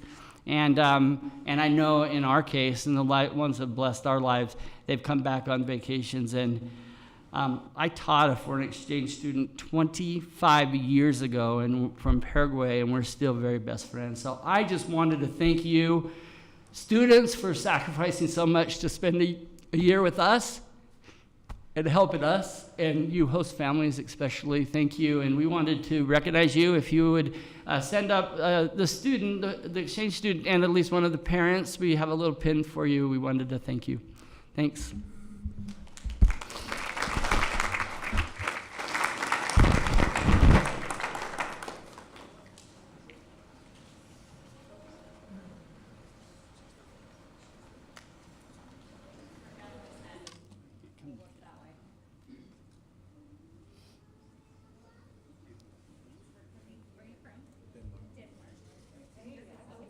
Get the number of the other girl? Not yet. You gotta get that, all right? All right. Grab a pen.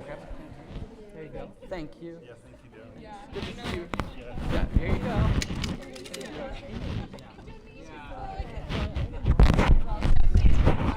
Laura.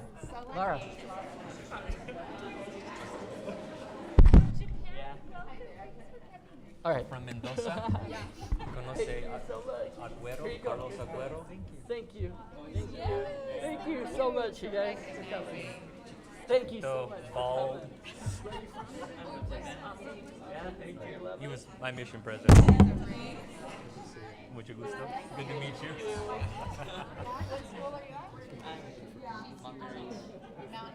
Awesome. That's my school. Nice to meet you. Nice to meet Thank you. you. Hi. There you go. Thank you so much. Nice to meet you. Where are you from? How are you? Thank you so much. Grab a pen right now. Where are you from? You like Carmen. Awesome. Good to meet you. Here's a pen. Grab a pen.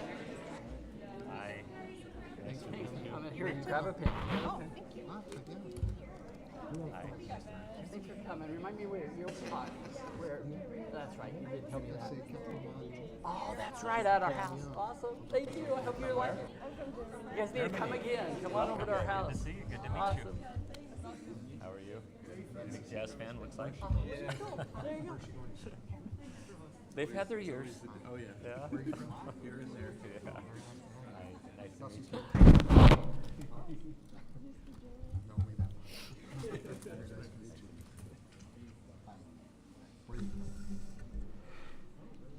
Thank you for the time, and that's what appropriate time to have them come on Constitution. Yeah, that worked out great. Thank you, everybody. Thank you, Mr. Robinson. Are there any other board members that have recognitions?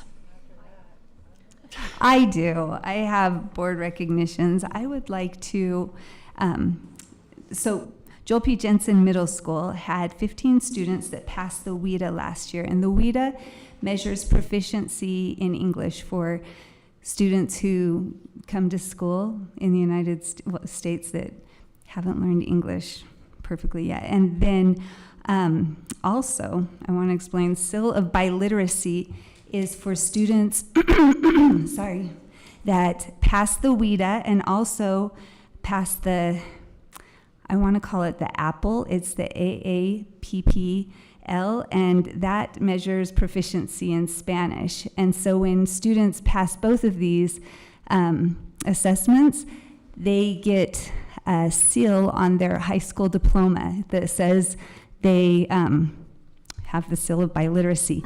And Joel P. Jensen had 14 students who earned the seal of biliteracy.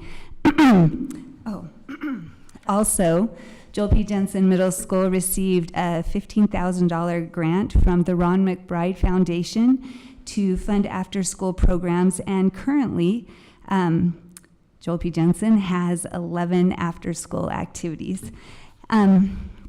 Something that happened this last year was it was the last year that West Jordan Elementary School was open, and Westland Elementary and Majestic Elementary Arts Academy have welcomed students and families from the West Jordan Elementary School community into their classrooms and into their hearts. At Westland Back to School Night, there was included a special welcome to new students and families.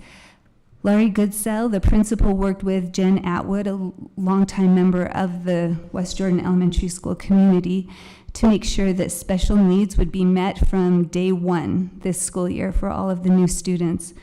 During the first week of school, there were grade level rotations throughout the building where new and returning students were taught the expectations in each area of the building, along with the school's code of conduct. These efforts have helped the students and staff to have a positive and welcoming start to the new year. And at Majestic Elementary Arts Academy, I just want to say my daughter goes there. And this is her first year there. There was ABC boot camp for all first graders the first week of school and all kindergartners the next week. This boot camp, it involved assessing letter and sound recognition for every student in groups of 1 adult per 2 or 3 students in one day, then using the rest of the week to teach and learn letter and sound recognition. Students that began the week recognizing 0 to 7 letters ended the week recognizing 11 to 26 letters. And this early intervention, it's a big lift. I've heard people say big lift, but it's well worth the effort. And my favorite thing that I'm going to say tonight, I'm going to try to keep it together, is that in the survey of every student at Majestic this year, 86% of students said that they knew there was an adult at school they could talk to if they needed help. And this is the part that really gets me. 98% of students said they have friends at school. And this really warms my heart because there were so many new students who were welcomed, and just that they were able to find friends and have friends, and maybe some of their friends from West Jordan Elementary came. But I love the feeling of belonging in school. So Thank you. A couple. So it's been really fun and inspiring to see our schools just hit the ground running this school year. First quarter, and amazing things are happening already. Just a couple of cool things at Copper Hills. First of all, congratulations to the girls soccer team. They've had a winning season, 14-2. And this is really cool, a record-breaking blood drive, the largest blood drive in the nation, which is very cool. And then they were also recently designated as one of only 4 Special Olympics schools in the state. So they're eagerly awaiting a visit from Governor Cox and a flag to fly proudly. And then I thought this was really exciting. At Sunset Ridge Middle School, for those of you who have followed much of the DLI program there, we had a rough year last year because our teacher left us, and we were so worried about the learning of the students, but the results from the AP tests are back, and we increased our pass rate by 2%, even in spite of that hard year, which is so exciting. And then I think this is just phenomenal. The human geography pass rate for their AP test, 82%. So great things are happening at our schools. Thank you. I just wanted to thank the staff here at JATC South. My graduating class had their reunion here on Saturday evening. I'm not going to say how many. It's a very high number. 10? 10, yes. Anyway, the staff was so helpful. The head custodian, Clark Cohn, was here to assist us in any way that he could. Robin Bullock, the administrative assistant, helped with the details and getting us set up. And then Robert Conder came and made sure the sound was efficient for our needs, and we just appreciate the staff here at JATC South. It it went really well and kind of without a hitch. So thank you. Thank you. Any other recognitions? Okay, I just want to recognize all of our PTAs. This is a busy time of year for our PTAs. Most of them are doing fundraisers. I was able to go to Riverton Elementary's fun run that they did last week. They did a great job, but I know so many of our schools are doing fun run fundraisers. Our PTAs provide a lot of support and extra resources for our schools and for our teachers and for our families, and they provide a great avenue for our families and our parents to be involved in our schools. So I just want to thank all of our PTA members for all of their hard work and all they do for our schools. This is my first year without a child in the school system, and I went, I'm not a member of the PTA anymore. Turns out you can be. I got on and joined PTA at one of our local elementary schools. So I would encourage everyone here, if you haven't joined the PTA, to do so. Okay, superintendent has a recognition tonight. Yes, in addition to having wonderful staff that host 20-year high school reunions, we also have a foundation director that is the best in any state with a vowel in its name. And that is Mike Haynes, our foundation director. The best around. And I'm going to ask him to come up and talk about the impact of the foundation over the year. And what I said about Mike Haynes goes for the foundation board as well. These are individuals who want to make an impact, and they do make an impact. And no sooner do you mention a need, but they are leaping into action and finding the resources to meet that need. It's an incredible group of people, and I'm very proud to work with them. And I'm very excited for them to report tonight on their activities. So take it away. Awesome. Thank you, Dr. Godfrey. Thank you, President Miller, board. It's great to be here. This is really an exciting time for us to present to you kind of the highlights of our year, which couldn't have been done without your support. Thank you so much for all that you do. We consider the school district our largest donor and our favorite donor for all that you do for us. So thank you very much. With us tonight is Janice Voorhees, you all know, former president of the Board of Education and longtime school teacher. And no, not that. And Clark Bell, who you'll hear from in just a second, our new foundation president, and Corey Fairholm, who's on our board. We have about 30 volunteer board members on our board, and we've been able to do some great things. I have to thank you also for the additional FTE that we had at the foundation that allowed us to hire Jenna Poling. So in addition to our staff includes Ann Gould, Carla Clark, and Jenna Poling, and we're able to do some great things. So thank you for allowing us to add that additional resource to our staff. So Carla Clark has been putting these together for us, these impact reports, really fun to see and look back. Just a couple things I wanted to highlight. So last year, the last school year, from our cash contributions to other income and in-kind donations, our total was $3,771,063 we brought in. That's some great community support and interest in all of our students and staff, teachers, all across the district. Some of the things that we have had a lot of fun with, you mentioned Special Olympics. We are really pushing and excited about the momentum we have with unified sports.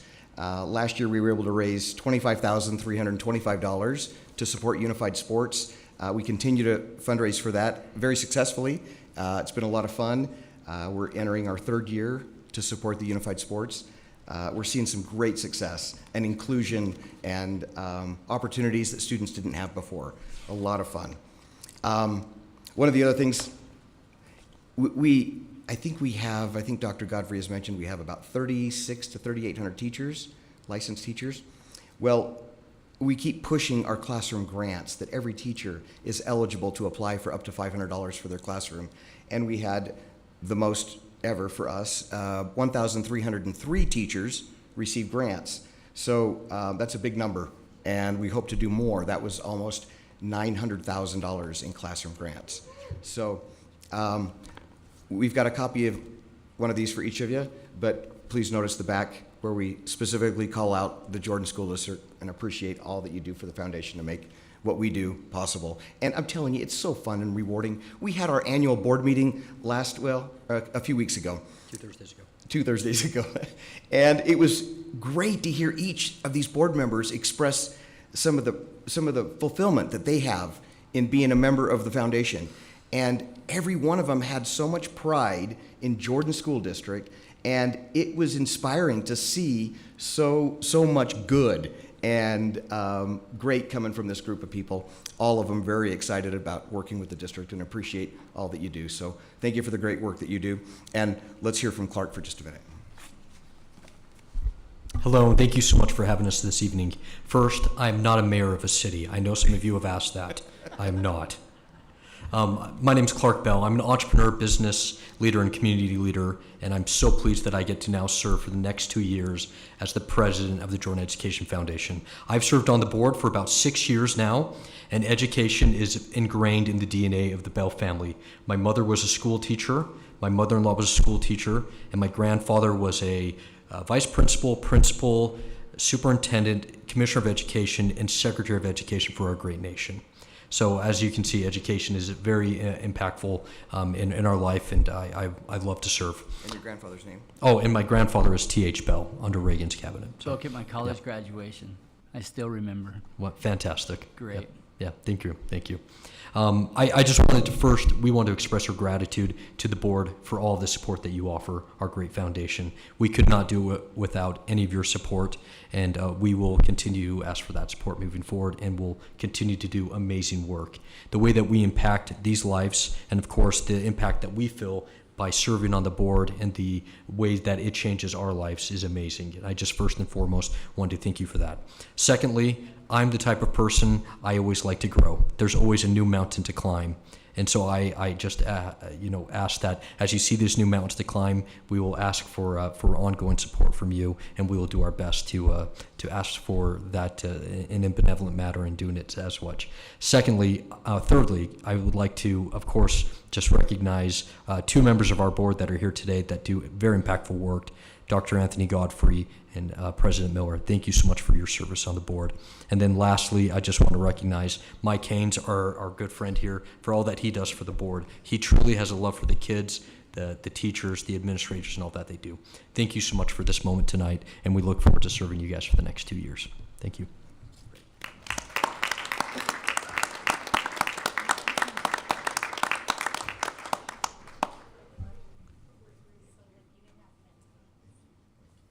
Thank you. Thank you to the foundation staff and board and director, outstanding individuals all, and they're doing just top-notch work and always advancing and always coming up with new ways to help support our employees and our students. So thank you. Thank you. The foundation really does amazing work. You heard a lot of, kind of big numbers tonight, but they have a direct impact on individual lives of so many students in our district. It's really amazing to see that the work that they do. And the foundation board is all volunteers. They're people that say, we want to help schools. How can we help our schools? And it's great, the work that they do. If you want to learn more, you can go to the foundation website, and anybody that would like to donate money, you can donate on that website also.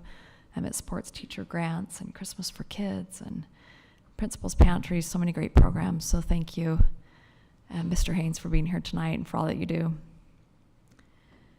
Our next agenda item is our public comment section.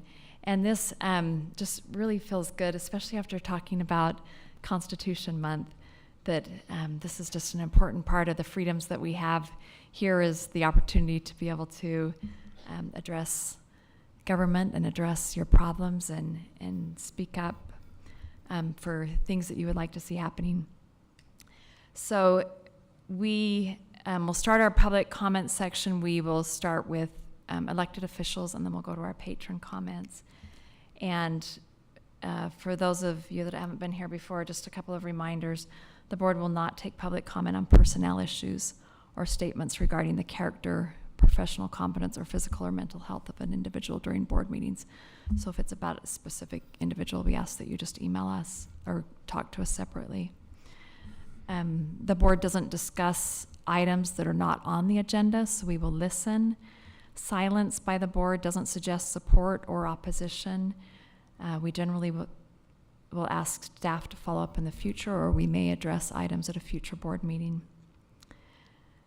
We will take in-person comments followed by electronic comments, but we did not receive any electronic comments tonight, except for one, and it was about a personnel issue, so that's been forwarded to board members.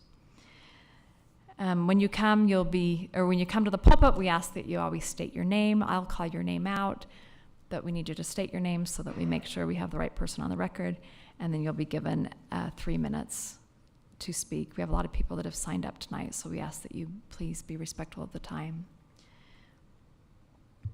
So, yes, first of all, I'm going to jump ahead. It looks like one of our elected officials signed up, but I'm going to go ahead and take her first. So, Natalie Klein. And are there any other elected officials here that wish to speak? Christina Bogus. Okay. Hello, board. Do I just have the 3 minutes, or can I take a little bit longer? Is that okay? Take a little longer. Okay. Thank you so much. All right. Good evening. My name is Natalie Klein. I am a member of the State Board of Education. I am not here to represent the board, but to represent the principles that I ran on, and the principles that many of your district agree with and believe in. One of those principles I ran on was that any legitimate education should be based on truth, even if in the current environment of censorship and political correctness, some find that truth to be uncomfortable. One truth is that boys are boys and girls are girls, and no amount of name, pronoun, hairstyle, or wardrobe changing. Can you please not applause and let her get through her statement? No amount of name, pronoun, hairstyle, or wardrobe changing can change that biological fact. Another hard truth is that Title IX was created to protect girls and give them equal opportunities, but there are efforts underway to force a radical new interpretation of Title IX that is already undoing the physical protections put in place for biological girls. Another hard truth is we have at least one school in Jordan District, likely more, that are telling girls to use the faculty bathroom if they're not comfortable sharing the girls' bathroom with boys who claim to be girls. This school has made this decision informally, citing Title IX. This is not the only time that boys have been allowed to intrude upon girls' private spaces in Jordan District, including locker rooms. This type of action defies all common sense. There is state law 53G61005 that the district could and should use to protect children by separating them based on biological sex. But one elementary school within Jordan District is not interpreting it that way because they have chosen instead to prioritize and cave to these new radical interpretations of Title IX over state law and above the safety of our daughters. This school's non-policy policy forces girls who are not comfortable sharing their bathroom with boys to feel like they are somehow wrong or guilty for feeling this way. This is psychologically abusive to our girls.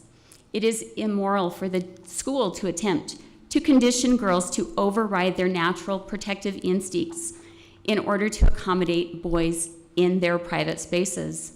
Some might even perceive this as an attempt by the school to lower or erase children's sexual inhibitions and boundaries, a form of grooming. It is completely unjust to let a boy's feelings win out over the girl's feelings in regards to the girl's own bathroom. It is wrong to treat the exception as the rule, and in so doing, disaccommodate and discriminate against girls who reject being forced into accepting boys in their private spaces. and it is wrong to accommodate one biological boy while inconveniencing all of the girls. All of these actions put girls at physical risk, creating a serious matter with serious legal ramifications. State law 53G61005 could and should be interpreted to protect girls in their own bathrooms, but the schools likely won't interpret that law correctly, and I'll tell you why. You've heard the scripture, no man can serve two masters.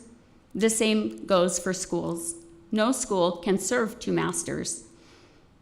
When what is best for children comes into conflict with what the district, state, or federal government assert or require, whose side do you think the school is going to take? I'm guessing it won't be the children's, and I'm afraid that I'll be proven right. Parents, you came here tonight knowing that you are up against many who are upholding irrational systems rather than common sense truths like those mentioned above. You still came tonight to plead for reason, common sense, and truth on behalf of your children. As Atticus in To Kill a Mockingbird said, real courage is when you know you're licked before you begin, but you begin anyway, and you see it through no matter what. You rarely win, but sometimes you do. End of quote. Speaking the truth is always a win. We need more courageous people willing to speak it, hear it, and act upon it, no matter the consequence. Thank you to the parents who show up month after month to speak the hard truths that are essential if we are to restore sanity to our systems. We cannot continue to cede ground on these deeply consequential matters of truth. Alexander Solzhenitsyn warned us against succumbing to, quote, a process of short-sighted concessions, a process of giving up and giving up and giving up and giving up, and hoping that perhaps at some point the wolf will have eaten enough. If what I have said tonight proves true, the wolf is the school system, and that wolf needs to be starved of our concessions if we hope to protect our children from it. It is my prayer today and every day that truth will turn the tide and bring with it the healing of Almighty God to our children, our families, our community, our state, and this great nation which we love. Thank you. Thank you. Christina.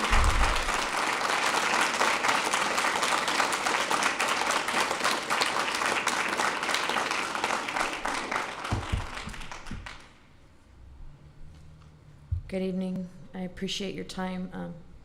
And I'm always appreciative of your time when you pick up the phone when I call. I'm always thankful. My name is Christina Bogus, and I serve the people of West Jordan as the District 8 representative on the USBE. And I came here tonight as a representative to learn more about the concerns and perspectives of parents, some of whom have contacted me for very specific reasons. And those reasons are that they don't see evidence that their concerns are heard and responded to in any tangible way. Some of these parents who, because of genuine fear of government employees hired to represent this board, chose not to attend tonight's meeting. And when they chose that and contacted me, they cited what they believed to be authentic incidents of retaliation to objective and justified concerns and a refusal to engage by JSD personnel. And as an educator and an elected official, that bothers me, that they chose not to come because they're afraid of what might happen to their children in school. And while I believe that sometimes— We have a policy to not speak against a specific employee during this meeting. Yeah, and I'm not. I'm just asserting what has been, why people have asserted why they're not here. And so I apologize if that offended. I do believe that sometimes I personally learn more from listening than from speaking, but there's a few points of emphasis as this debate ensues that I think need to be talked about, whether it be during public comment, policy adoption, or executive session. And my first point is that personnel within JSD seem to be responding to rules that are not currently in force. And since there are 2 other similar proposed federal rules that have been declared unlawful by the courts, it seems logical to me to predict that these rules will also be declared unlawful. The district and the board and personnel cannot hide behind federal government's proposed rules. They must lead and make their own decisions based on objective fact, settled law, and the voice of the people. My second point would be that decisions shouldn't be based on wars of ideology, but in sound, objective truths compliant with Utah state law, specifically Utah Code 34-5-110.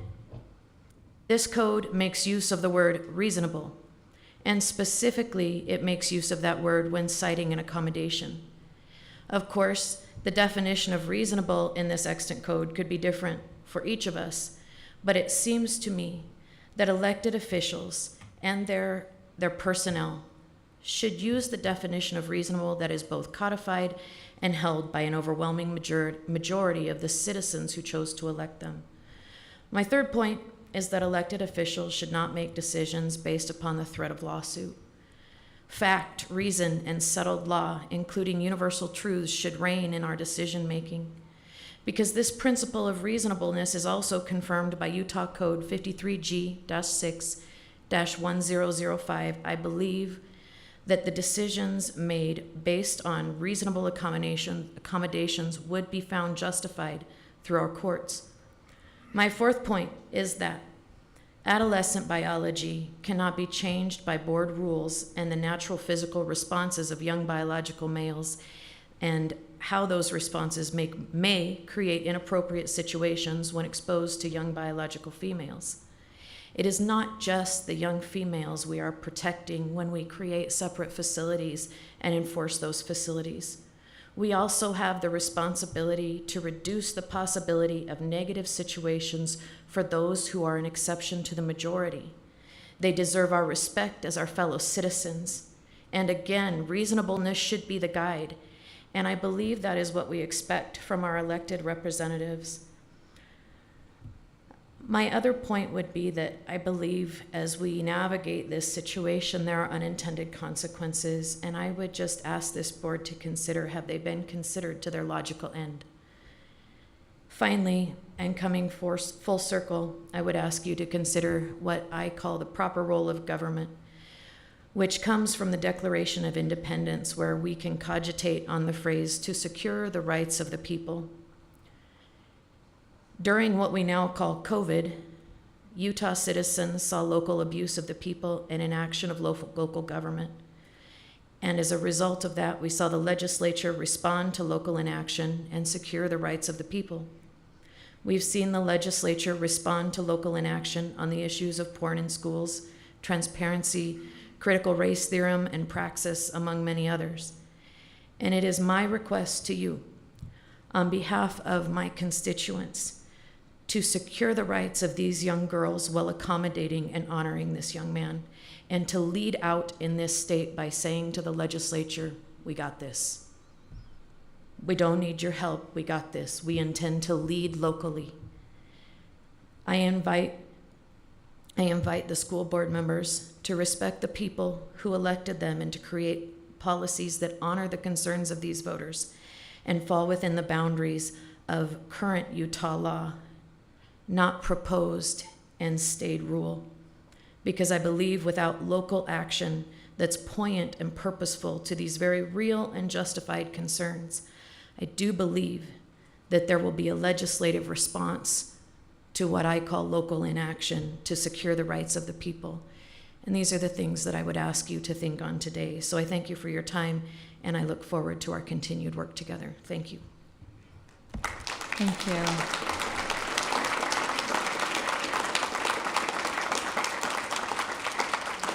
Okay, we'll now go to our patron comments, and I'm just going to apologize right up front for any names that I mispronounce. And again, just remind you can correct me when you come, state your name when you get to the pulpit. So we'll first start out with Allison Sirivanchi, followed by Rachel Van Orden.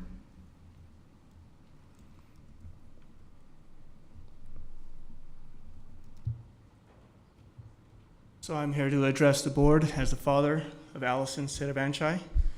She's been stirring up all the commotion and just trying to find acceptance. So we came here to respond to the chorus of disapproval that is trying to gain momentum to hinder acceptance from the larger community for my daughter. You know, one that if you've known her for her whole life, you'd know this is exactly who she's always been. It's never been any different.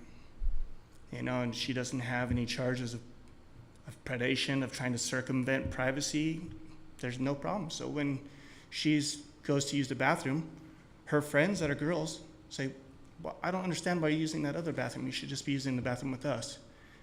And we see patterns where the girls that typically have issues with her using the bathroom are the ones that have parents that have issues with her using the bathroom.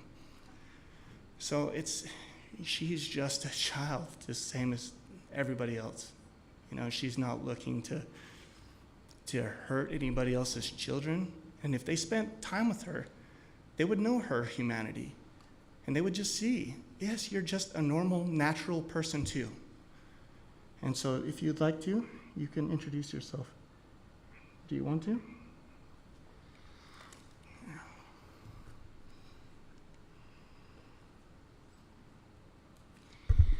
Hi, I'm Alison Siervencha, and I wrote this in my free time. Hello, fathers, daughters, mothers, and everybody else who came here today with fear, anger, and confusion. Free feelings that hurt inside badly. I came here not to fight, but to make peace. How am I going to do that? Well, I'm going to tell a story. An autobiography, if you may.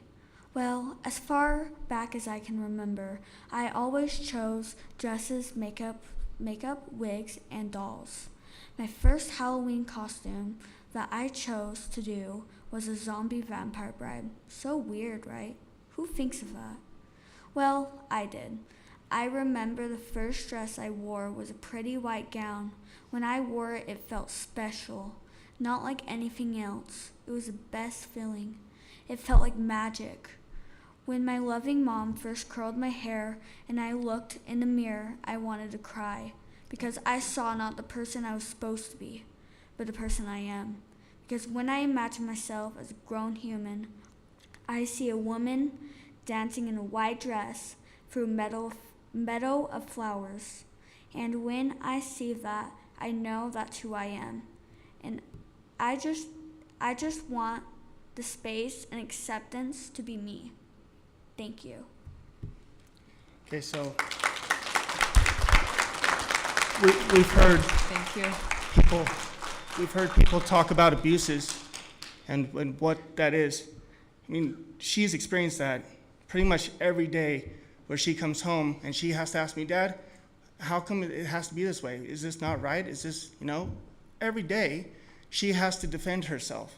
She has to stick up for herself. They talk about courage. This is what courage looks like. They talk about abuse. Well, she's sitting here listening to these words where she's not accepted as who she is. They want to say that she's something that she is not. And when she told me, Dad, this is who I am, and I've seen her whole life, I wasn't shocked. I wasn't surprised. I was like, yes, that makes sense. That makes perfect sense. That's who you are. That's who you've always been. When she was little, I bought her cars and all of the stuff that you think that you were supposed to buy them. But as soon as she can choose, she pointed that way. And that's just what it was. There was no confusion. There was no evilness behind it. There was nothing unnatural about it. It was just a child wanting to be a child. It has nothing to do with politics. It has nothing to do with being woke. It has nothing to do with any of this weird stuff. It's just she wants to go to the school, and she looks like this. And so if she goes into the boys' restroom, she's not accepted there. She goes into the girls' restroom, she's not accepted there. It's so silly. It's so silly that people are more willing to call their car a woman than a child that's just asking, accept me as a girl. It's just so crazy to me. But thank you for listening to us. And Thank you. Will you tell me your name? I'm Jesse Siervencha. Jesse, okay. I'm counting you as 2 speakers then. I'll put you on the record.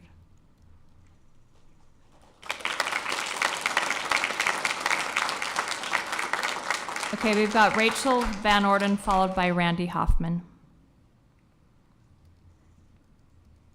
Hi, I teach 4th grade, and I wanted to talk about the Wit and Wisdom program.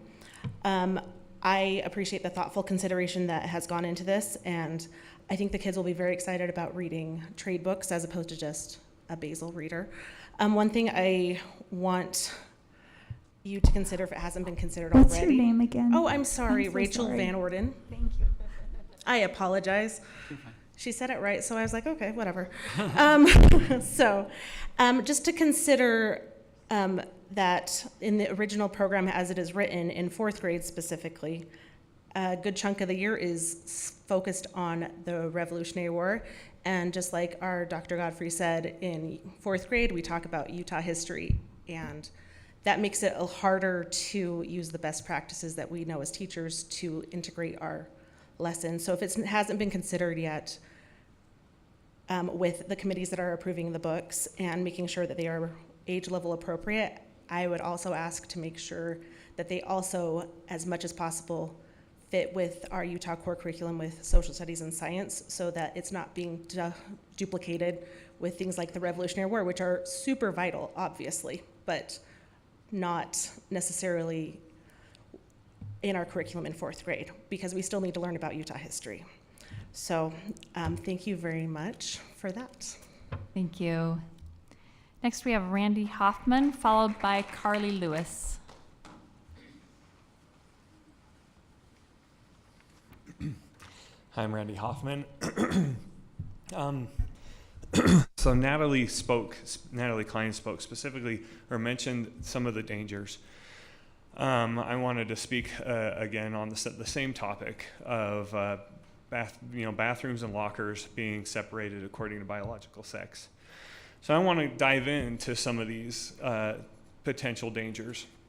A 2022 survey found, the main point here is that today's youth, I know they're wonderful. I know so many people here feel so much love for them, as I do as well, but they are becoming hypersexualized. According to this survey in 2022, 73% have viewed pornography. 52% of boys and 36% of girls had intentionally watched it. And of those individuals, the majority viewed it regularly. And very importantly, of all teens, 52% had seen violent or aggressive pornography. So that includes depictions of rape, choking, or somebody in pain. And what are some of the effects of viewing this sort of material?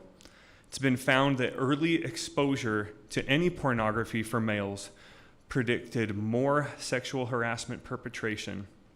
Male teens exposed to violent pornography were 3 times more likely to commit sexual teen dating violence. And exposure to explicit or violent pornography is related to belief in sexual violence myths, such as that the rape victim experiences some pleasure. And that exposure is also related to more accepting attitude towards sexual violence, the perpetration of sexual violence, and bystander non-intervention. So if barriers are removed, barriers that were always intended for decency but also for safety, then it's not just a matter of when, it's a matter of how often these sexual or some form of sexual assault is going to happen in these formerly private spaces in school. And again, this isn't talking about any specific person. I'm talking about statistics here. And these barriers are in place to keep individuals safe, and removing them will cause problems. This is also just a legal slippery slope. If accommodation is made for somebody who identifies as male or female, transgender, what's going to happen for the other 103 genders? When are they going to demand something? And then the policy is going to have to be, use whatever bathroom you're comfortable with for everyone. And that, again, lowers the barrier even further, and there's more safety issues which will continue to arise. Thank you. Thank you. Carly Lewis, followed by Harrison Beckett.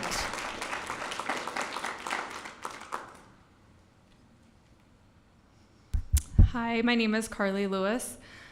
When my daughter was in 5th grade, she was sexually assaulted by someone in her class during lunch. She tried to get him off of her, but she couldn't, and it took others to get him off of her. She is now in 10th grade and still struggles with what happened in all those years ago. She has to worry each year if she will be in any of the classes as that person. See that person at lunch, in the hallways, or at school events. She has done counseling, and she still feels like she's being punished for someone else's actions because she has to change her schedule at school and not be in the classes that she wants to be in. Not this person, but her. Why should she have to continue to suffer? Had the rule been in place for boys to be allowed in a girls' restroom, can you imagine what would have happened if this had taken place in a bathroom? If he was willing to do this to where others could see him, what do you think he would have done in a secluded bathroom because of this? There may not have been anyone else there to save her and get him off of her. I plead that you will take this story in consideration and think of my daughter and others, because no one should feel unsafe, especially in our schools where our children are supposed to feel safe every day. Thank you. Next is Harrison Becca, followed by Robert Savolka.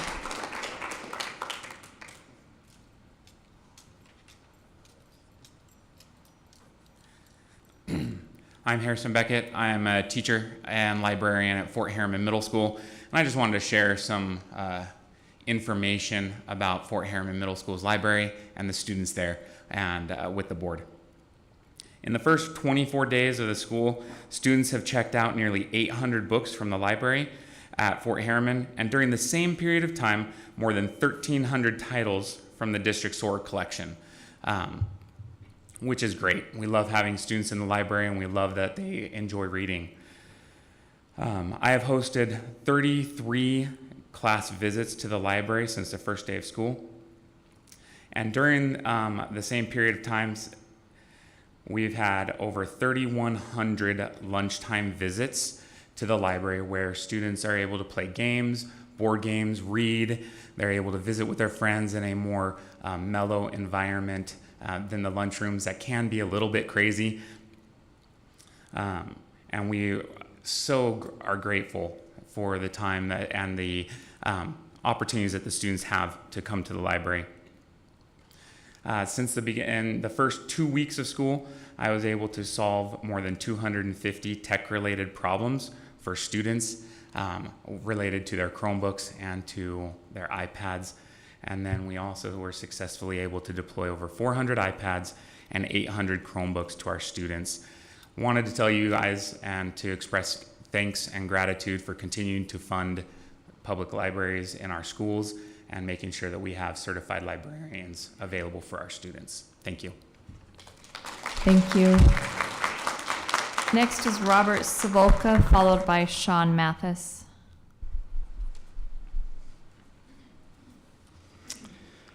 I'm Rob Savolka. My daughter goes to Fox Hollow Elementary in West Jordan. First week of school, my daughter informed us that boys are allowed to use girls' bathrooms there.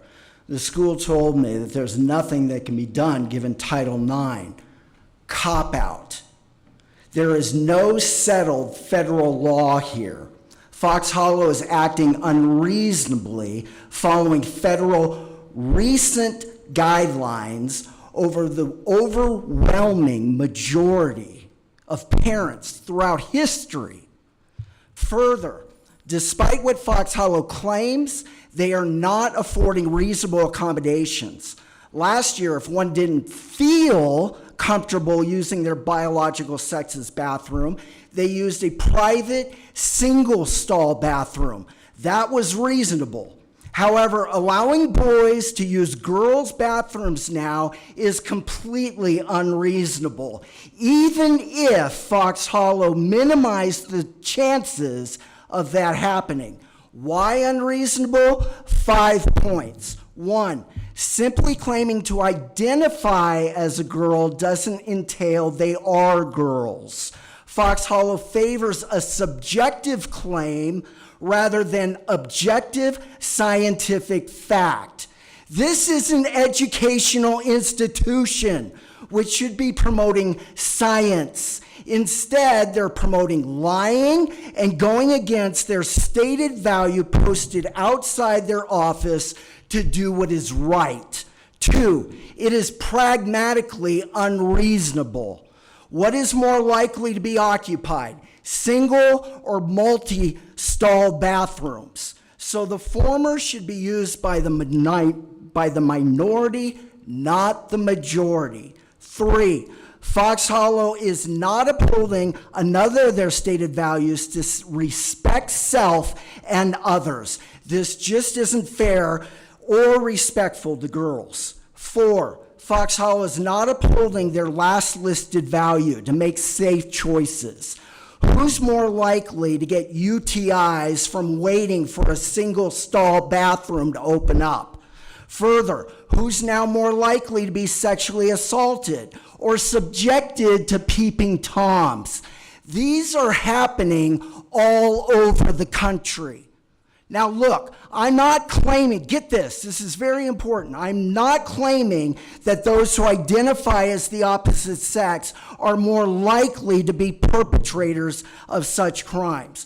I'm just claiming that by favoring a subjective pass, Fox Hollow is opening themselves up to those who may pose as girls to harm girls. 5, don't protect girls here, then by the same logic, you can't protect them from boys showering with them in locker rooms or from boys competing against them in sports. But if you have a problem with these things, you ought to have a problem with this bathroom situation. All this creates an unsafe, hostile, and discriminatory learning environment for our girls, which actually goes against the original and intent and wording of Title IX. This is evil, and it needs to stop now. Thank you for listening to my concerns. Sean Mathis, followed by Cindy Mitchell.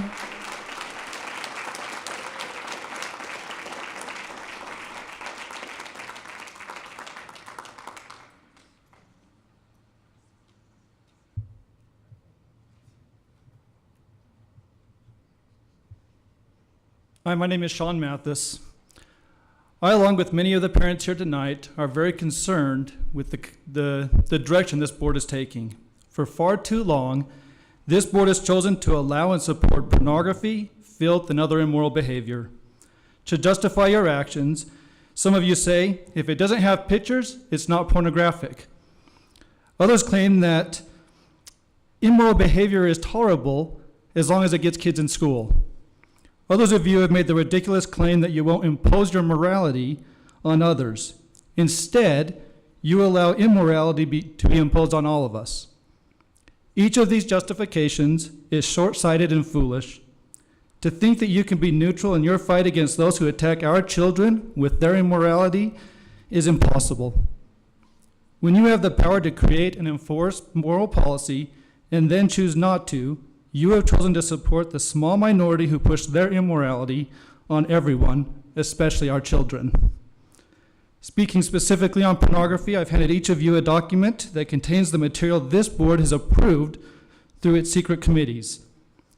Although because of its filth you won't allow me to share its content here tonight, you ironically continue to support and defend your secret, unelected government committees, content on attacking our children.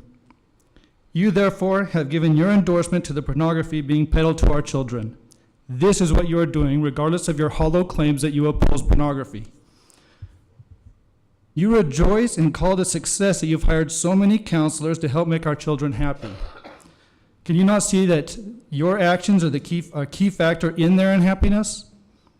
A great leader once stated, "Wickedness never was happiness."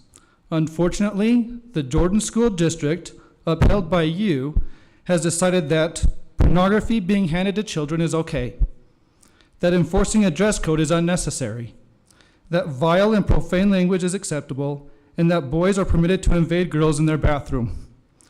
It is your actions and woke ideology to support immoral behavior that is largely the cause of unhappy children in school. Hiring scores of counselors is not a reason to rejoice, and it is certainly not an indication of success. It is the consequence of poor leadership. It is the result of your choice to tolerate and defend immoral behavior to be pushed on our children. I urge this board to stop pretending to support moral behavior and then start actually supporting it. Not just by word, but by works. Support actions that will actually lead to happiness and success. We don't need more counselors, we don't need more of your surveys, and we don't need more of your secret committees. What we need are moral leaders willing to support, defend, and enforce good policy. Wickedness never was happiness and will never lead to lasting success and joy, no matter how many counselors you hire or programs you start to combat the problems you've helped create. Fix the immoral behavior you have allowed to permeate the halls of our school, and every metric of student success will improve, every single one of them. Thank you. Thank you. Next is Cindy Mitchell, followed by Janae Fraser.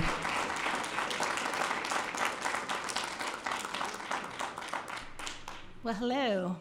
My name is Cindy Mitchell. I'm the librarian at South Jordan Middle School. I wanted to read to you a statement that's been issued by the Utah Educational Library Media Association in partnership with the Utah Library Association. I've given copies to John Larson to pass out to you later if you want to refer to it. Perfect. The UELMA and ULA are promoting Freedom to Read Week, October 1st through 7th, as a parallel celebration to the American Library Association's National Banned Book Week. The intent of Freedom to Read Week is to celebrate the constitutional freedoms of all Utahns to access information and stories without the censorship of idea or perspective. UELMA and ULA, as state associations, strongly advocate for the protection of the Constitution and the First Amendment, principles that safeguard the free flow of ideas in school and public libraries and are a foundation of our democracy.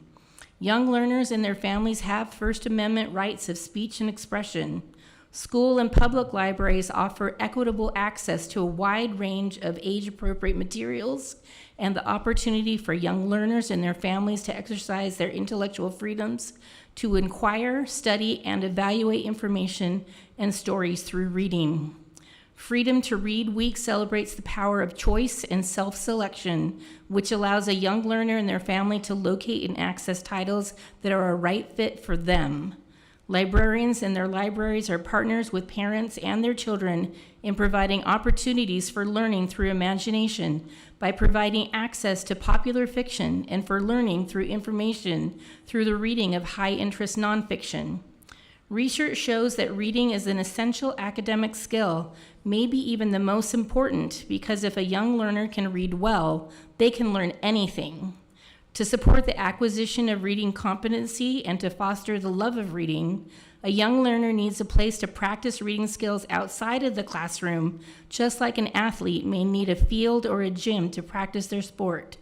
School and public libraries offer that space for young learners to practice reading under the guidance of their parents, a place where all young learners have equitable access to the information and stories that represent their family's lived experiences and support both their academic pursuits and personal interests.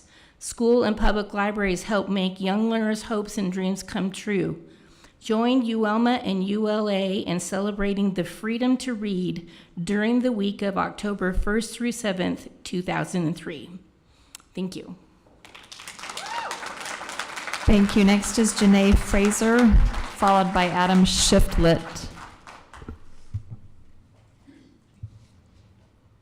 Hi, you guys. Thank you so much for the opportunity to talk. Just really quickly, I wanted to speak generally to the topic of Jordan School District ever considering new policies that would allow... What's your name again? I'm sorry. You're totally good. Janae Fraser. Okay. Just again, generally on the topic of Jordan School District, if you were ever to consider new policies that would allow boys access to girls' bathrooms and vice versa.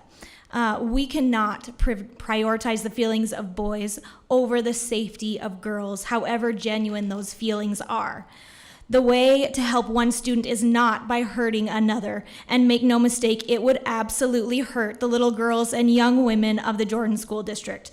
We already have tragic examples throughout the country of men and boys taking advantage of new bathroom policies in schools, like the Virginia girl who was raped in a girl's bathroom by a boy wearing a skirt, biological males in locker rooms and sororities masturbating while watching the girls change. Listen, I have an immense amount of appreciation and heartbreak for young people who genuinely struggle with gender dysphoria. They are usually lovely people, and I can't imagine how difficult and scary that experience would be, both for them and their parents.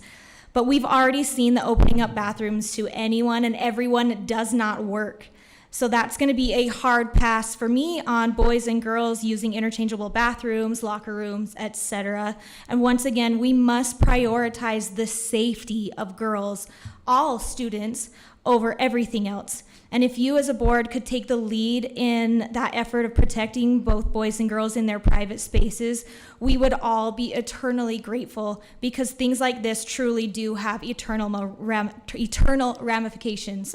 Thank you guys so much. Thank you. Adam Shiflett, followed by Jasmine Graham.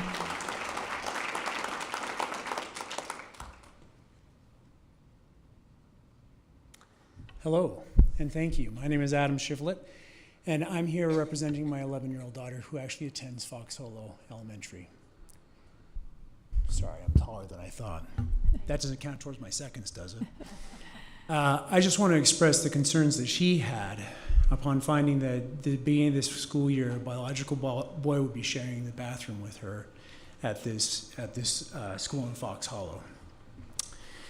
She expressed her concern to both me and my wife and administration.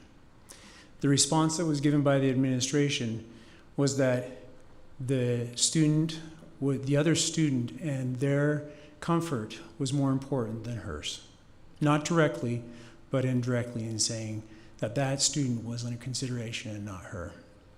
Later in a conversation that me and my wife had with the administration, they informed us that our daughter was at concern because of expressing these feelings because she was not a protected class.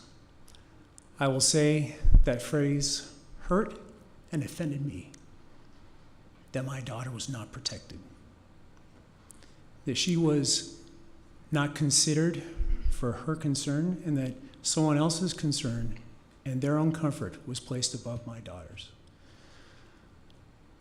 I firmly believe in the public school system. I believe it's a place where learning can happen and where we can build great people in our children. To do that, we need safe places where everyone can be considered and everyone is respected. And I ask the board to consider the experience of my daughter and how we protect her. Thank you. Thank you. Next is Jasmine Graham, followed by Becky Nielsen.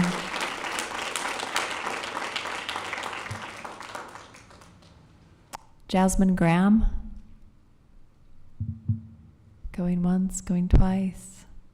Okay, we will hear from Becky Nielsen, followed by Nicole Christofferson.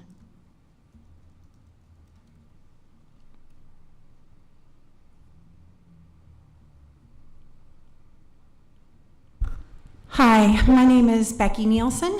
I didn't come here tonight planning to speak, so I hope you'll forgive me for going off the cuff. I first would like to speak to the family of young Allison. I am here tonight with my daughter, who is transgender. I would like to tell you that I see you, and I understand you, and I'm here to support you. If you think it's easy to stand up as a parent of a transgender child in any situation, I assure you it is not. But I do feel that it is important. My daughter attended Fox Hollow Elementary for 6 years. She was not out at the time that she attended, so she did not use the girls' bathroom at that time.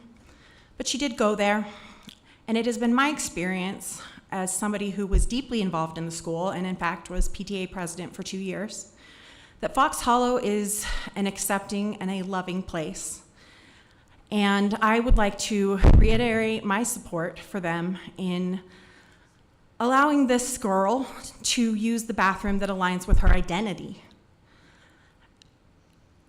A right and having access to a bathroom in an educational facility is a right. And it's a need. We all have a biological need to have access to a bathroom in an educational facility. This young girl is just a kid. She's just a child.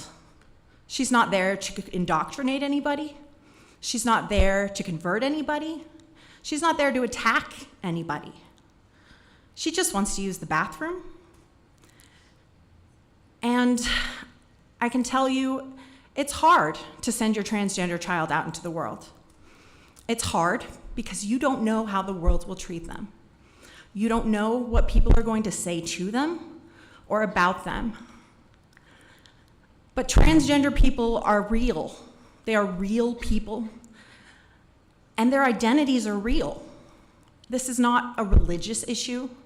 It's not a personal belief issue. This is a legal issue.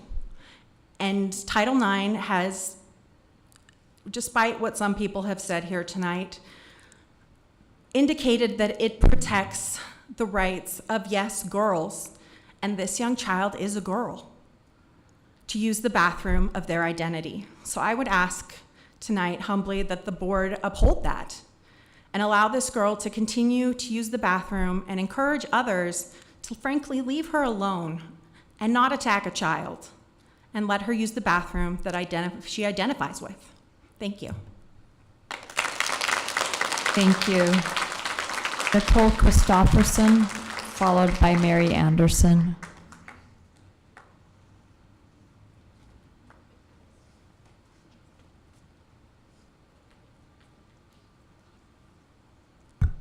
Nicole Christofferson. As I've mentioned before, I believe every student's physical safety should be ensured in our schools. That sometimes requires special accommodations.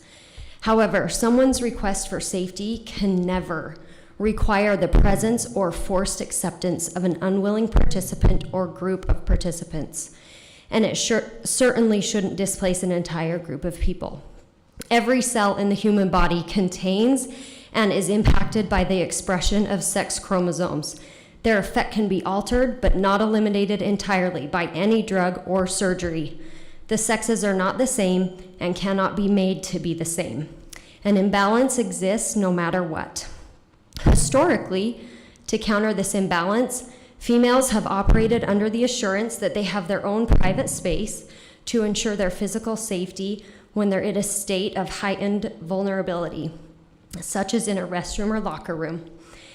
If any school in this district is going to continue to operate under a guideline that is counter to the accepted historical precedent, then as the body responsible for setting the policy and guidelines, you have an obligation to notify parents that there is a potential that a male will be using the same restroom and locker room as their female child, so that they can prepare their children, teach them to protect themselves if necessary, or opt them out of situations that make them uncomfortable or violate their religious liberties.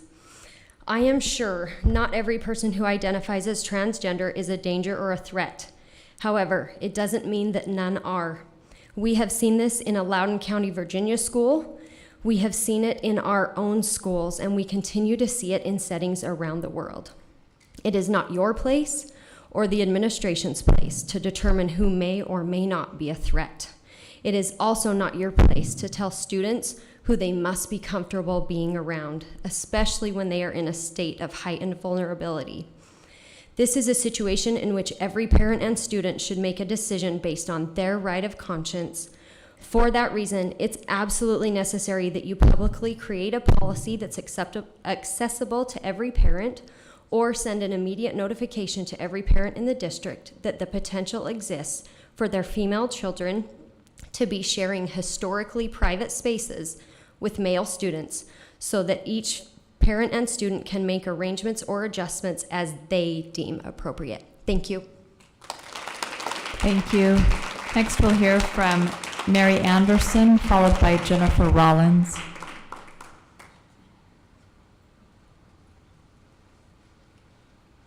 Hi, I'm Mary Anderson, and I really didn't want to speak today. I came without the intention to speak because I know I could be labeled as hateful or not nice, and I consider myself a nice person. But I feel very passionate about this, and so here I stand, so it might be garbled, but education should be based in truth. What are we telling our little girls when a boy can go into their bathroom? They don't matter. Their feelings don't matter. I have been a woman for 40-something years, and I have encountered more than a handful of times men sexually harassing me or grabbing me. Imagine these girls have to go into a bathroom with boys. I am not saying that that's inevitable with every transgender person, but men, regardless what shots they take or what dress they wear, are still stronger than the girls. And they can overpower them. Are we willing to risk our little girls for that? I hope not, because that's disgusting. Where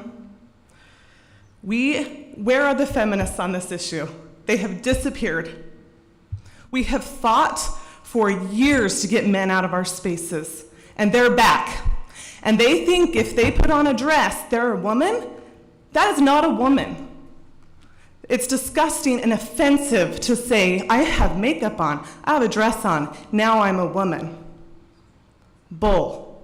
They have not lived the life of a woman. They don't understand what we've been through, and they can't, and they shouldn't. They can be a man. I don't know what it's like to be a man. I don't wanna. So keep them out of my little girls' spaces. My niece was called down to the office this week for essentially calling a little boy a boy to her friends, not to him, to her friends, and was intimidated by the administration there. A little girl, and was told that her feelings don't matter. How is she supposed to go to school and feel safe? It's insanity to me. And that's the reason I stood today, was for my niece, because she had the guts to stand before the administration, 2 adults in a little girl's face, telling her her feelings don't matter.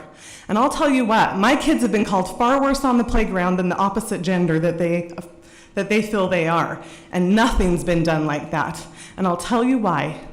Because the transgender kids are part of a protected class.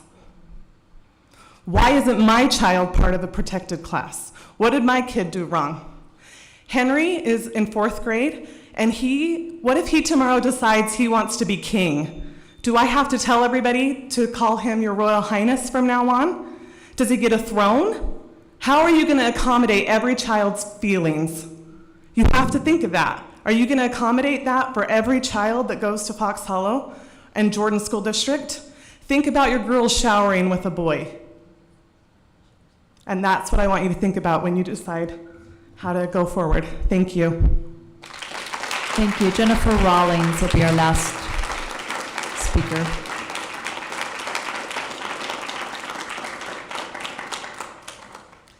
I also wasn't planning on speaking tonight. My name is Jennifer Rollins. I'm an employee of Jordan School District. I'm also a mother of a transgender son. Sweetheart, I see you. I see you. You're very brave. This is a very complicated issue, one that I wasn't confronted with up until about a year ago. My transgender son was older, not in the public school system, but is still facing persecution challenges. I hear it. I hear both sides. I've always been conservative Christian even. This is a very complicated issue. I get the fear. I get the concern from parents wanting to protect their daughters. I have daughters. Of course, I don't want this open door policy to let anybody into any bathroom. But we can meet in the middle. There is something that can be done to help our marginalized community, the transgender community. They are marginalized. They need to be protected. It's not the same across the board. I can tell you, these humans who are assigned male at birth, they're not pretending to be female to get any kind of trophy. They don't want to go and hurt girls. Yeah, we do have some people out there who are very troubled, who are predators, but that's not who we're talking about here. We're talking about people who do have gender incongruence, and it is science. I know people say there's this truth, it's boy, girl. No, it's not. Every single major medical association validates that intersex is science. You go and talk to gynecologists, OBGYNs. There are more than two genders. It's not just binary. 1.7% of the population is intersex. And that's only what's visible. There's chromosomes, there's things going on with the brain, reproductive organs. That is also science who is going to protect these people. Again, I think there can be some common ground here. We don't have to attack. We don't have to label them predators, because people like this little girl also deserve to be protected and to feel safe using a bathroom. So I just implore the board, parents who have spoken up, who are very fearful and want to protect their girls, please let's be compassionate, listen to these stories, and let's protect all of our kids. Thank you.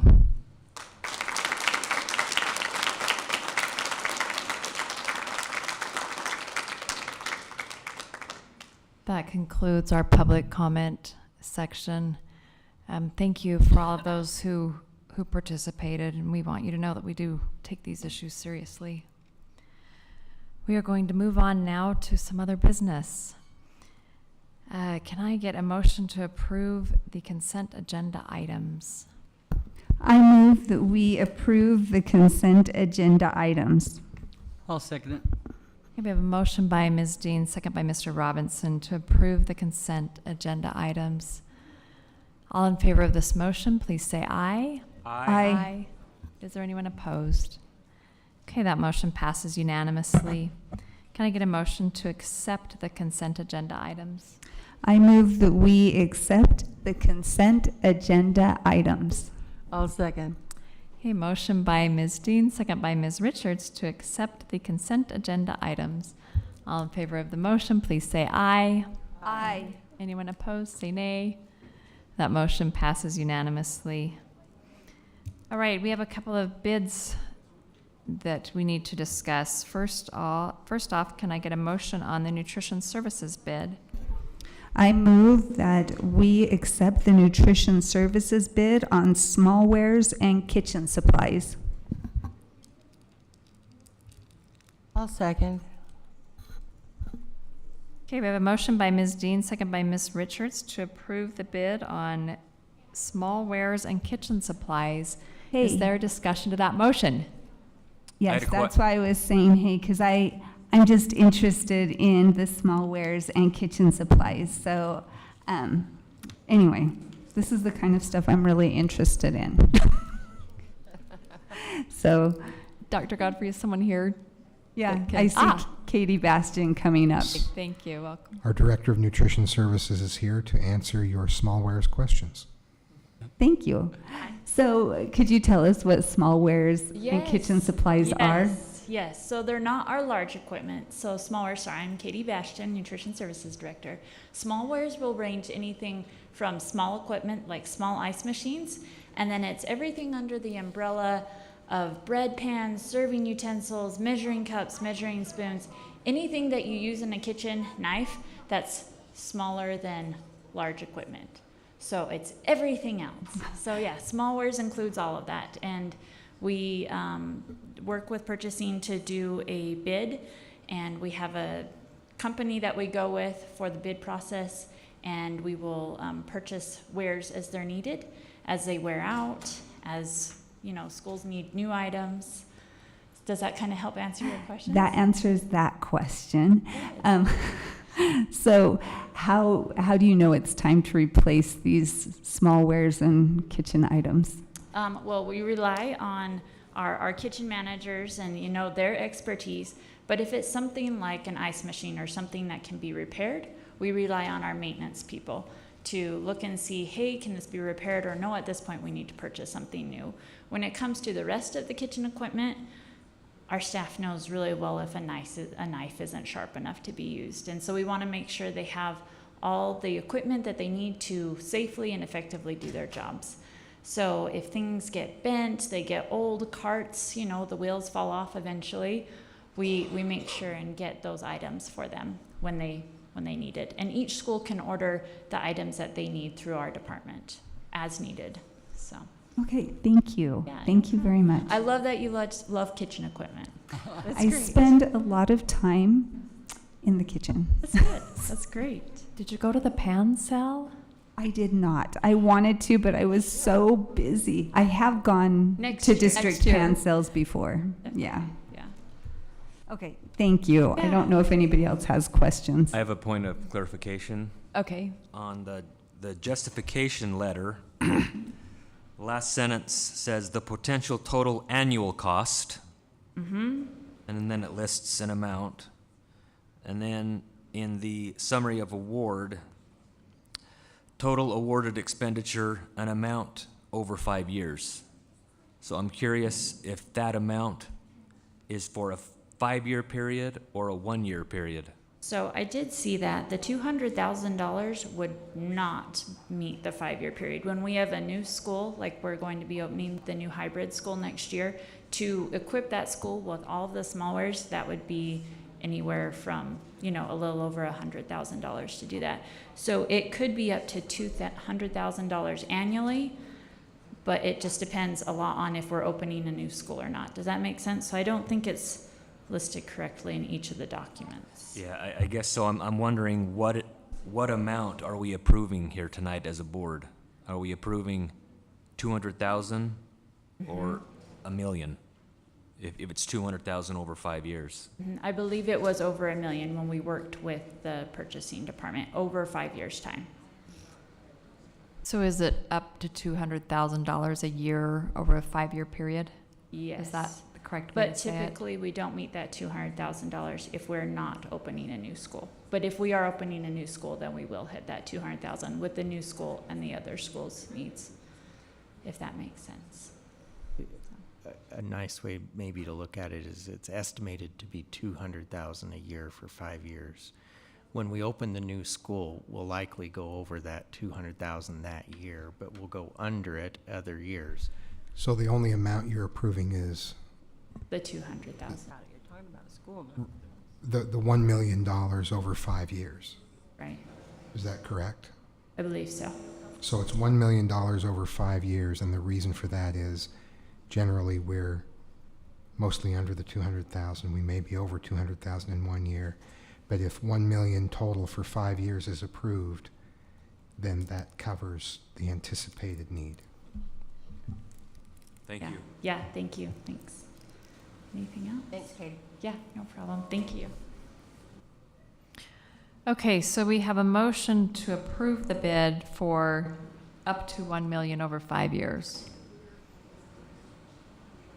All in favor of the motion, please say yes. Yes. Is there anyone opposed? Okay, that motion passes unanimously. I just wanted to make that clear. Can we make that sure and clarified in the minutes of the meeting? Yeah. Thank you. Yeah, and in the motion. Okay. Okay, can I get a motion for Facilities Services Gang Lawnmower? I would like to move that we approve the bid for facility services gang lawnmower. I'll second it. Yeah, And motion- I motion by- accidentally said surfaces. I meant services. Okay. Okay, we'll get it all right in the minutes. Okay, motion by Ms. Dean, second by Mr. Robinson to approve the bid for the new gang mower. Is there discussion to that motion? Just interested in how he got the name. Right. I know. I think like we the all want to name, know that. The gang lawnmower. Anyway, it probably replaces a gang of people with push mowers. The gang is the style of mower, the way that it cuts the grass. And how would you know There's more this? than one rotor. Yeah, there's different rotors. Yeah. Although Thank you. I have seen gangs of youth walking through the neighborhood with their lawnmowers. I didn't have a name for it, now I do. Yeah. I'm just curious, how long would we expect a gang mower to last? Interesting. Well, reading through the bid, it's Dave, right like here. one that's 10 years old is going to, anyway. Yeah, it'll be, yeah. In other words, how long can those mowers cut it? Good evening, Dave Rostrom with Facility Services. We try to get as many years out of them as we can, but they're used quite heavily. On a typical week, we're cutting over 400 acres of lawn every week. Wow. This particular mower will cut a 14-foot swath. So it's used on all of our big play fields. So, but we can typically get between 10 and 15 years out of them. Yeah. Covers. I did want to mention on this one that I did look up the Jacobson HR 600, and I found a used one that's 2 years old for about $55,000. Had 824 hours on it. So this bid is in the realm of reasonableness. I just wanted to let everyone know who might be interested that it's not outrageous to pay that much for a lawnmower. It seems like it should be, but that's what they're going for. So one of these exists at each high school, or does it move around the district? Yeah, so we have 4 of them on our grounds department that covers all of our elementaries and middle schools. And each high school has their own mower, but typically what we like to do is put the new ones with the crews that are using them 5 days a week, so they have a little bit more dependable one. And then when we get a replacement like this, then we'll replace so the high schools typically get the second-hand mowers. Other than when we open up a new high school, they'll typically get a new one. Because they can mow in one day. Sometimes they have to work around the sports activities, and it might take them a couple, but they're not getting the use like they are at our elementaries and middle schools. This is an unfair question, but a few years back, we as a board approved for turf fields in our stadiums, and any guess on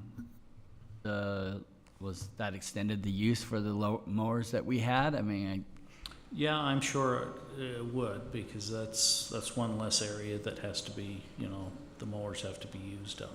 so increasing artificial turf area could decrease the cost in this area. Slightly, yeah. Thank you. I have some. Okay, is there any other discussion? All right, so we have a motion to approve the bid for the gang lawnmower. All in favor of that motion to approve, please say aye. Aye. Anyone opposed, say nay. That motion passes unanimously. Next, we have a policy to approve. This is the Title III policy that we talked about in our last study session. So we will start with a motion, and then we'll go to public input. I move that we approve the new administrative policy AS 99 Language Access Plan Interpreting and Translation. Second. We have a motion by Ms. Dean, second by Ms. George to approve approve the administrative policy AS99 language access plan, interpreting and translation. Do we have anyone here from the public that wishes to speak to this?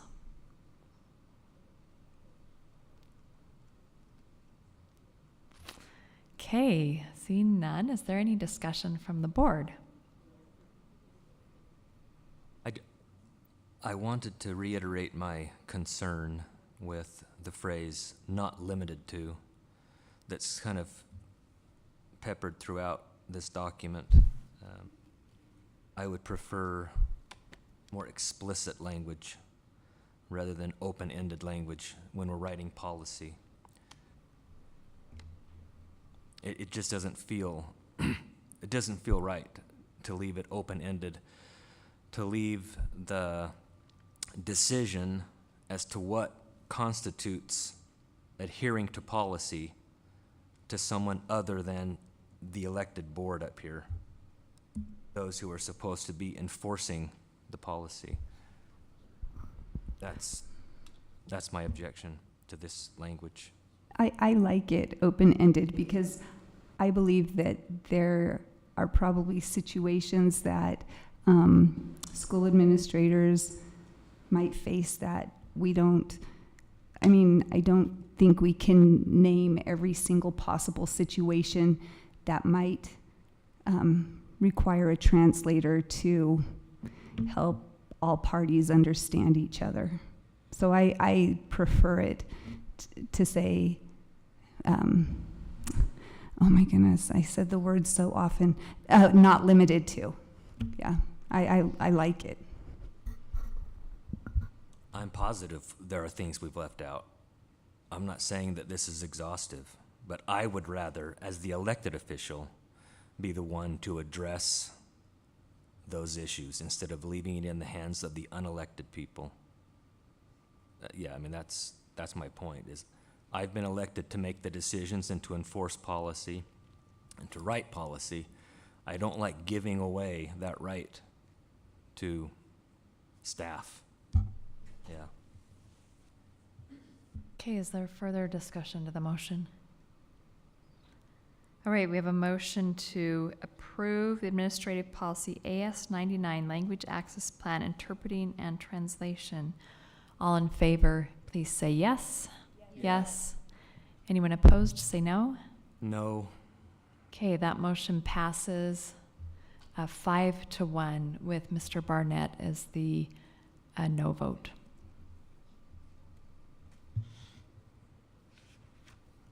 Our next agenda item is a superintendent's report. Dr. Godfrey. I will just briefly reiterate my thanks to teachers K-12 who are emphasizing citizenship, American history, the Constitution, and the study of the Founding Fathers and other important topics to create, as the board mentioned, productive and patriotic citizens. So thank you to all of our teachers K-12. I never stop being impressed, astounded, blown away by the great things happening in our classrooms every single day. So thank you to all those teachers who are doing that. Thank you. Our next agenda item is committee reports and comments by board members. Do we have any reports or comments? Ms. Dean. Okay, so I have a couple. So for Jordan Ethnic Advisory Committee, I just wanted to mention that we're doing a book study of Whistling Vivaldi by Claude M. Steele, and already in the first 2 chapters, I've gotten a lot out of it. And so if anybody wants to join the book study and email me their thoughts, I would love that. Okay, also, GIAC is having an open house for employees on November 2nd from 4 to 6 right here at JATC South. Please bring your ideas and celebrations to share. And then, I love being on... Yeah? Who is that open to? Employees. Oh my goodness, I'm too close. Employees. And I love being on the Salt Lake County Parks and Rec Board. Parley's Trail is opening on this Thursday, the 28th of September, and I'm going to the ribbon cutting. I don't know much about it, but I think it's with the connectivity with around Sugar House Park and under I-80 and that kind of stuff. I'm excited to see it. And also, personally, I'm very excited for the cooperation between the county and the school district in working together to improve the situation for our swimmers in Jordan School District. Hopefully we'll have more lanes for swimmers with this cooperation in the near future. So, Thank you. Ms. George. So Finance Committee was able to meet this last week, and as Mr. Demford is not able to be here, he asked that I bring a recommendation to the board. As you know, we have been asked to study funding sources for new infrastructure in our district. We see a pressing need for the Village 13 property to be developed into an elementary school, and have looked at our capital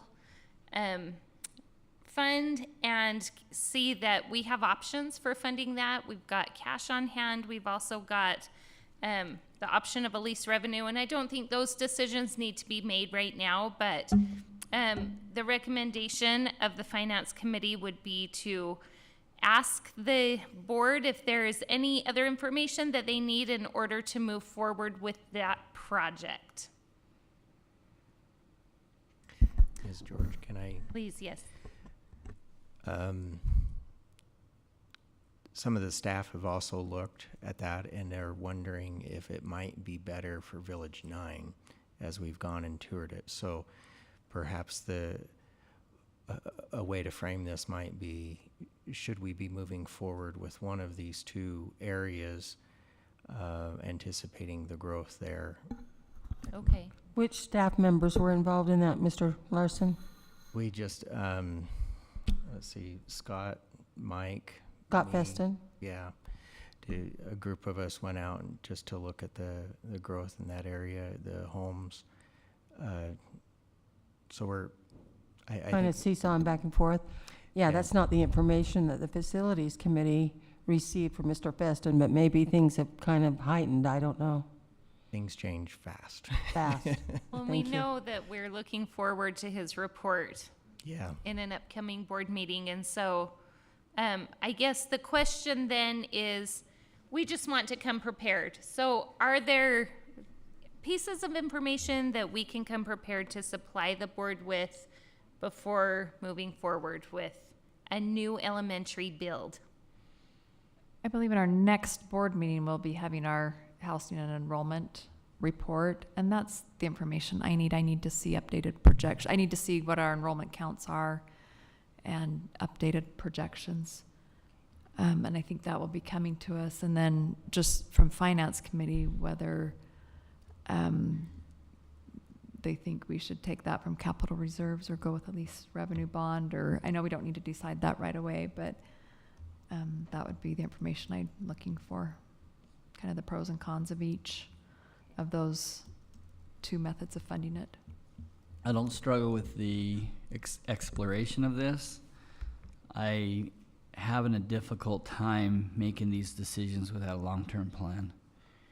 And I fear a danger of building another school in a community that might be better served on a bond that's equalized throughout the community, and it could tie our hands on that. I'm hoping and wishing and praying every day that the seismic studies will come back and give us some answers to some questions that I have before I could really approve a new school. But I wouldn't say one way or another. I don't think it hurts to explore it. I just want to be very careful that we have an overall plan. And I liked it when we did the last bond and we knew exactly where the schools were going, but I do know that we left a school out of that community and they felt very jilted, and yet the next school that was half on the bond and half not was put into their area. And so even if we had, again, that comprehensive list that we've created on the facilities, I think maybe that helps a little bit. Hey, these are the schools coming. And I really like the transparency of how they're being funded. So I don't oppose the exploration of it. I do wish we could develop a long-term plan before we have to approve it. And maybe we can, maybe we can't, because a lot of those circumstances are outside the hands of the board. But anyway, that's my statement, but I say we should definitely go forward and look at the enrollment numbers. And Thank you so much. So the ideas that I wrote down are, we should wait for projections, a recommendation as to which funding mechanism is most beneficial, a 5-year plan in place, and wondering whether or not this would make more sense on a bond. Did I capture all of that? So from what I'm seeing, I'll take back the recommendation as to the most beneficial funding mechanism to Finance Committee. And would the others be better served in facilities? I think, let me just add really quick to a recommendation on the best way to finance it. What I would like to know is the pros and cons of each of the methods, so that as a board member, I can make a good decision on that. When facilities is ready with projections and what we need and where we need it, John has created a spreadsheet that we can investigate which funding method works best, and it projects it up for the next 6 or 7 years, how it affects us, how it affects the district. It's a really nice spreadsheet. Call it the crystal ball spreadsheet. So Finance Committee, I guess what I'm saying, is ready to move forward as soon as we have an idea of what buildings we want to move ahead And with. see, and we're waiting for October 1. Yeah, we had decided that we were waiting for, as a whole board, waiting for staff to bring us updated projections and their recommendations on a long-term, or at least on a, I don't know if we said how long of a term, but at least on what a future building plan would be. whoever taught John how to use an Excel sheet needs a American Hero Award. They're 'cause probably that's- recipients of a your Nobel skills Peace- in that area are Peace just so Prize. helpful to us. So.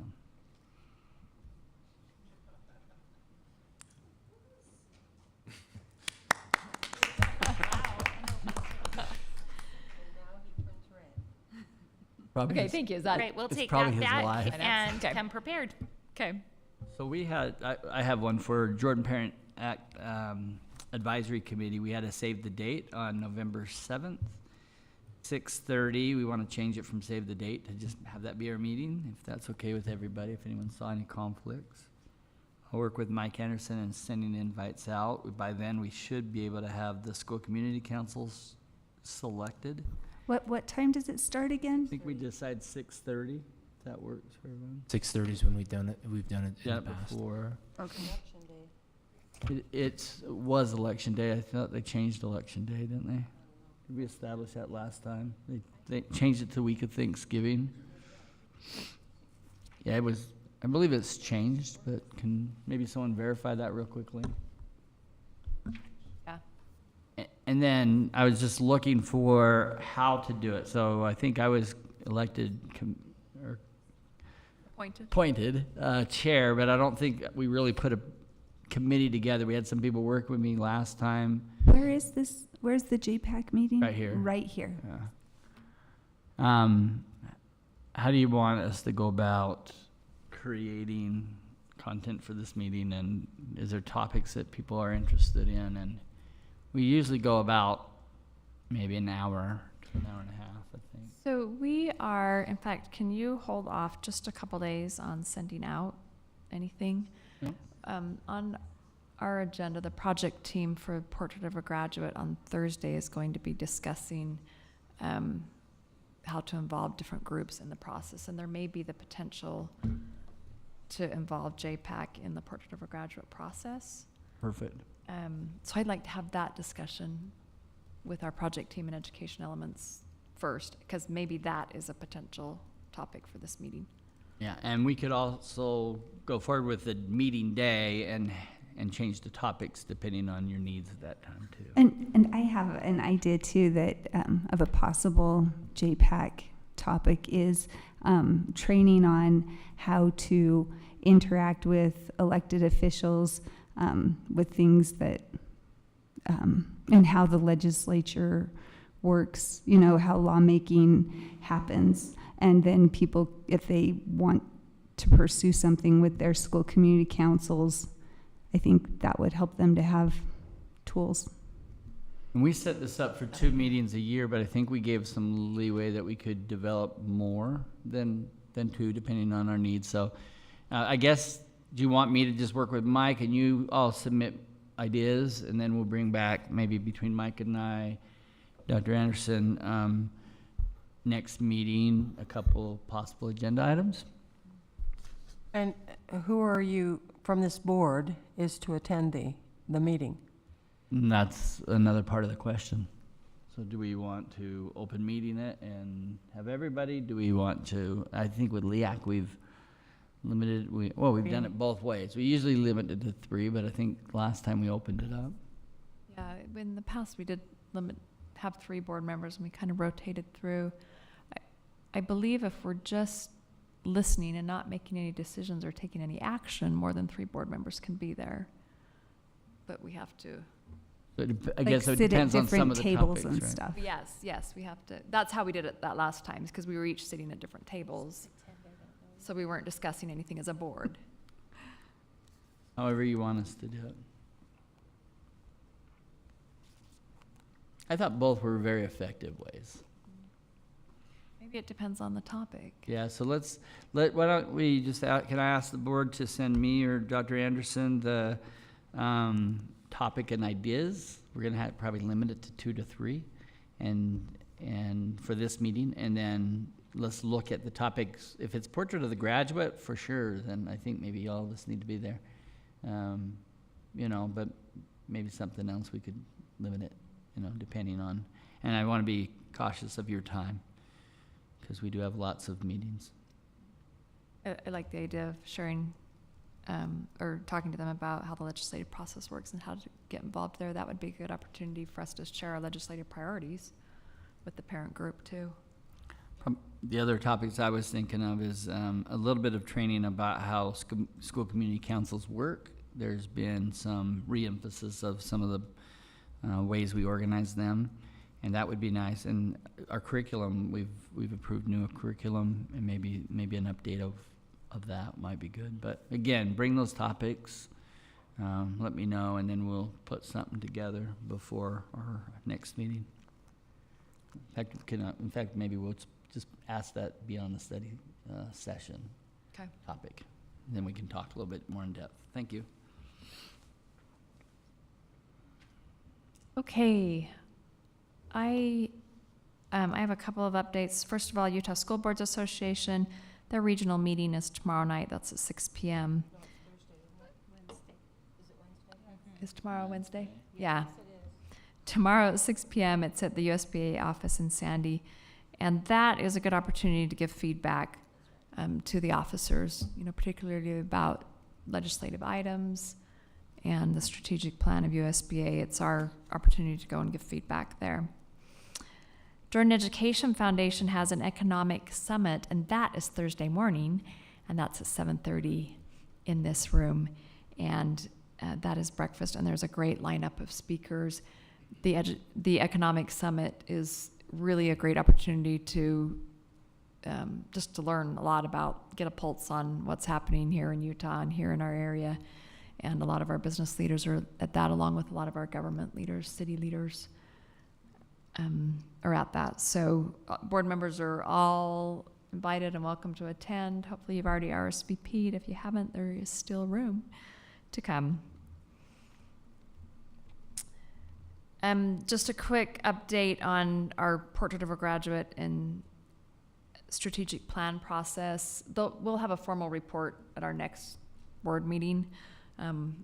We're doing that formal report once a month, but I just wanted to give a quick update that our steering committee met in person, and the steering committee is kind of that expanded committee that of about 20 people that we all looked at the names for that. and they dug deep in all of the data. So the survey results that we shared with you last time, and then also all the open-ended comments and all of the data from the focus groups. And it was a lot of information and an all-day process, and we're excited to bring you some more results from that at our upcoming board meeting. But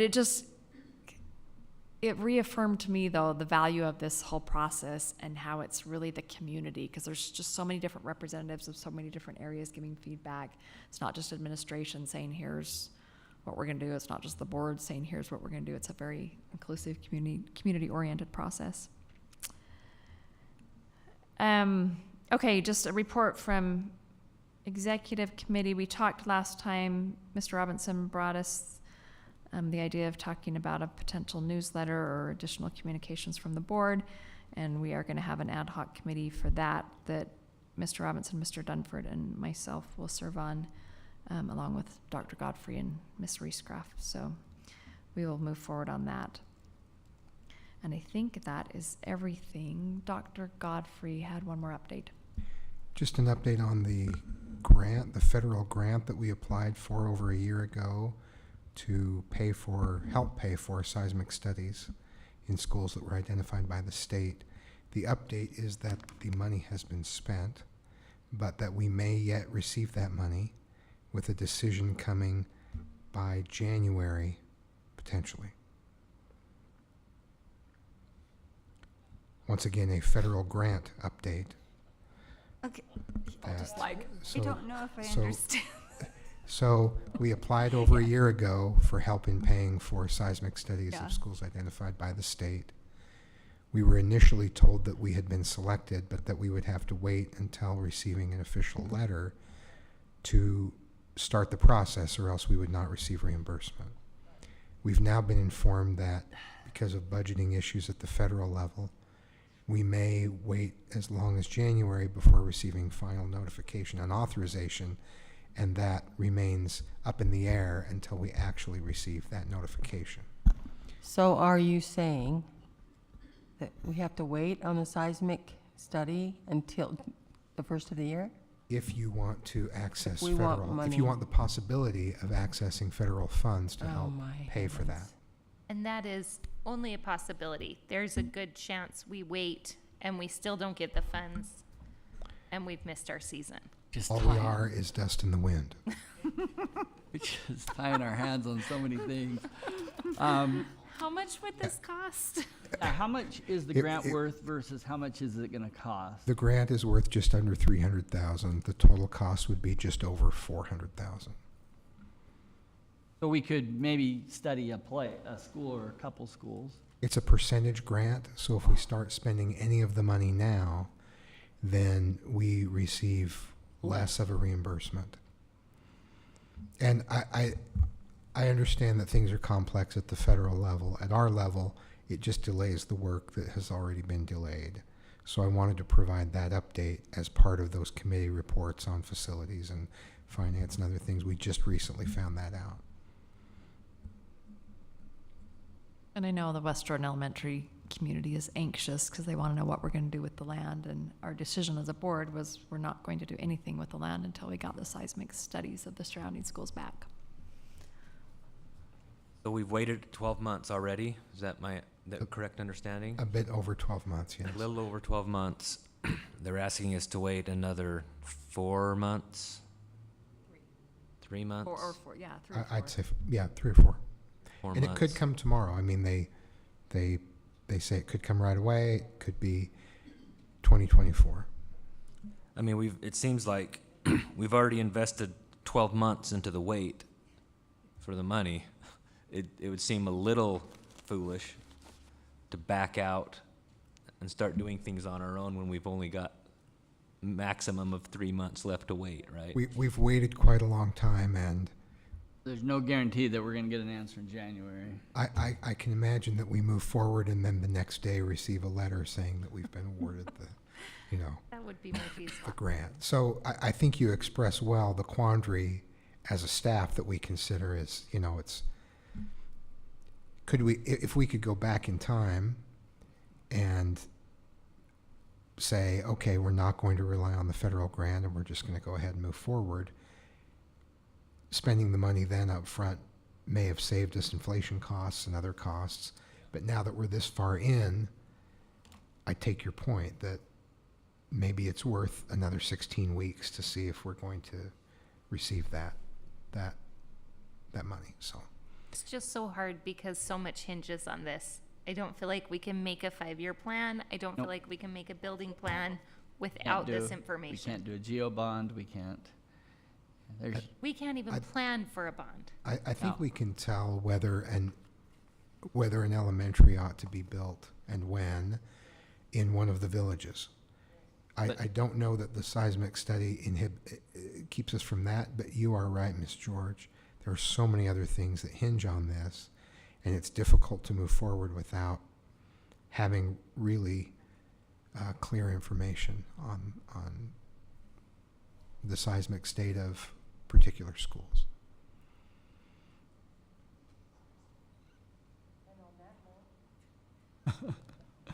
I had lots of good news tonight.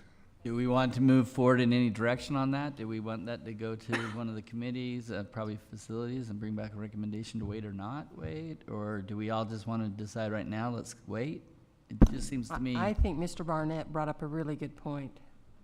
You know, we've waited this long.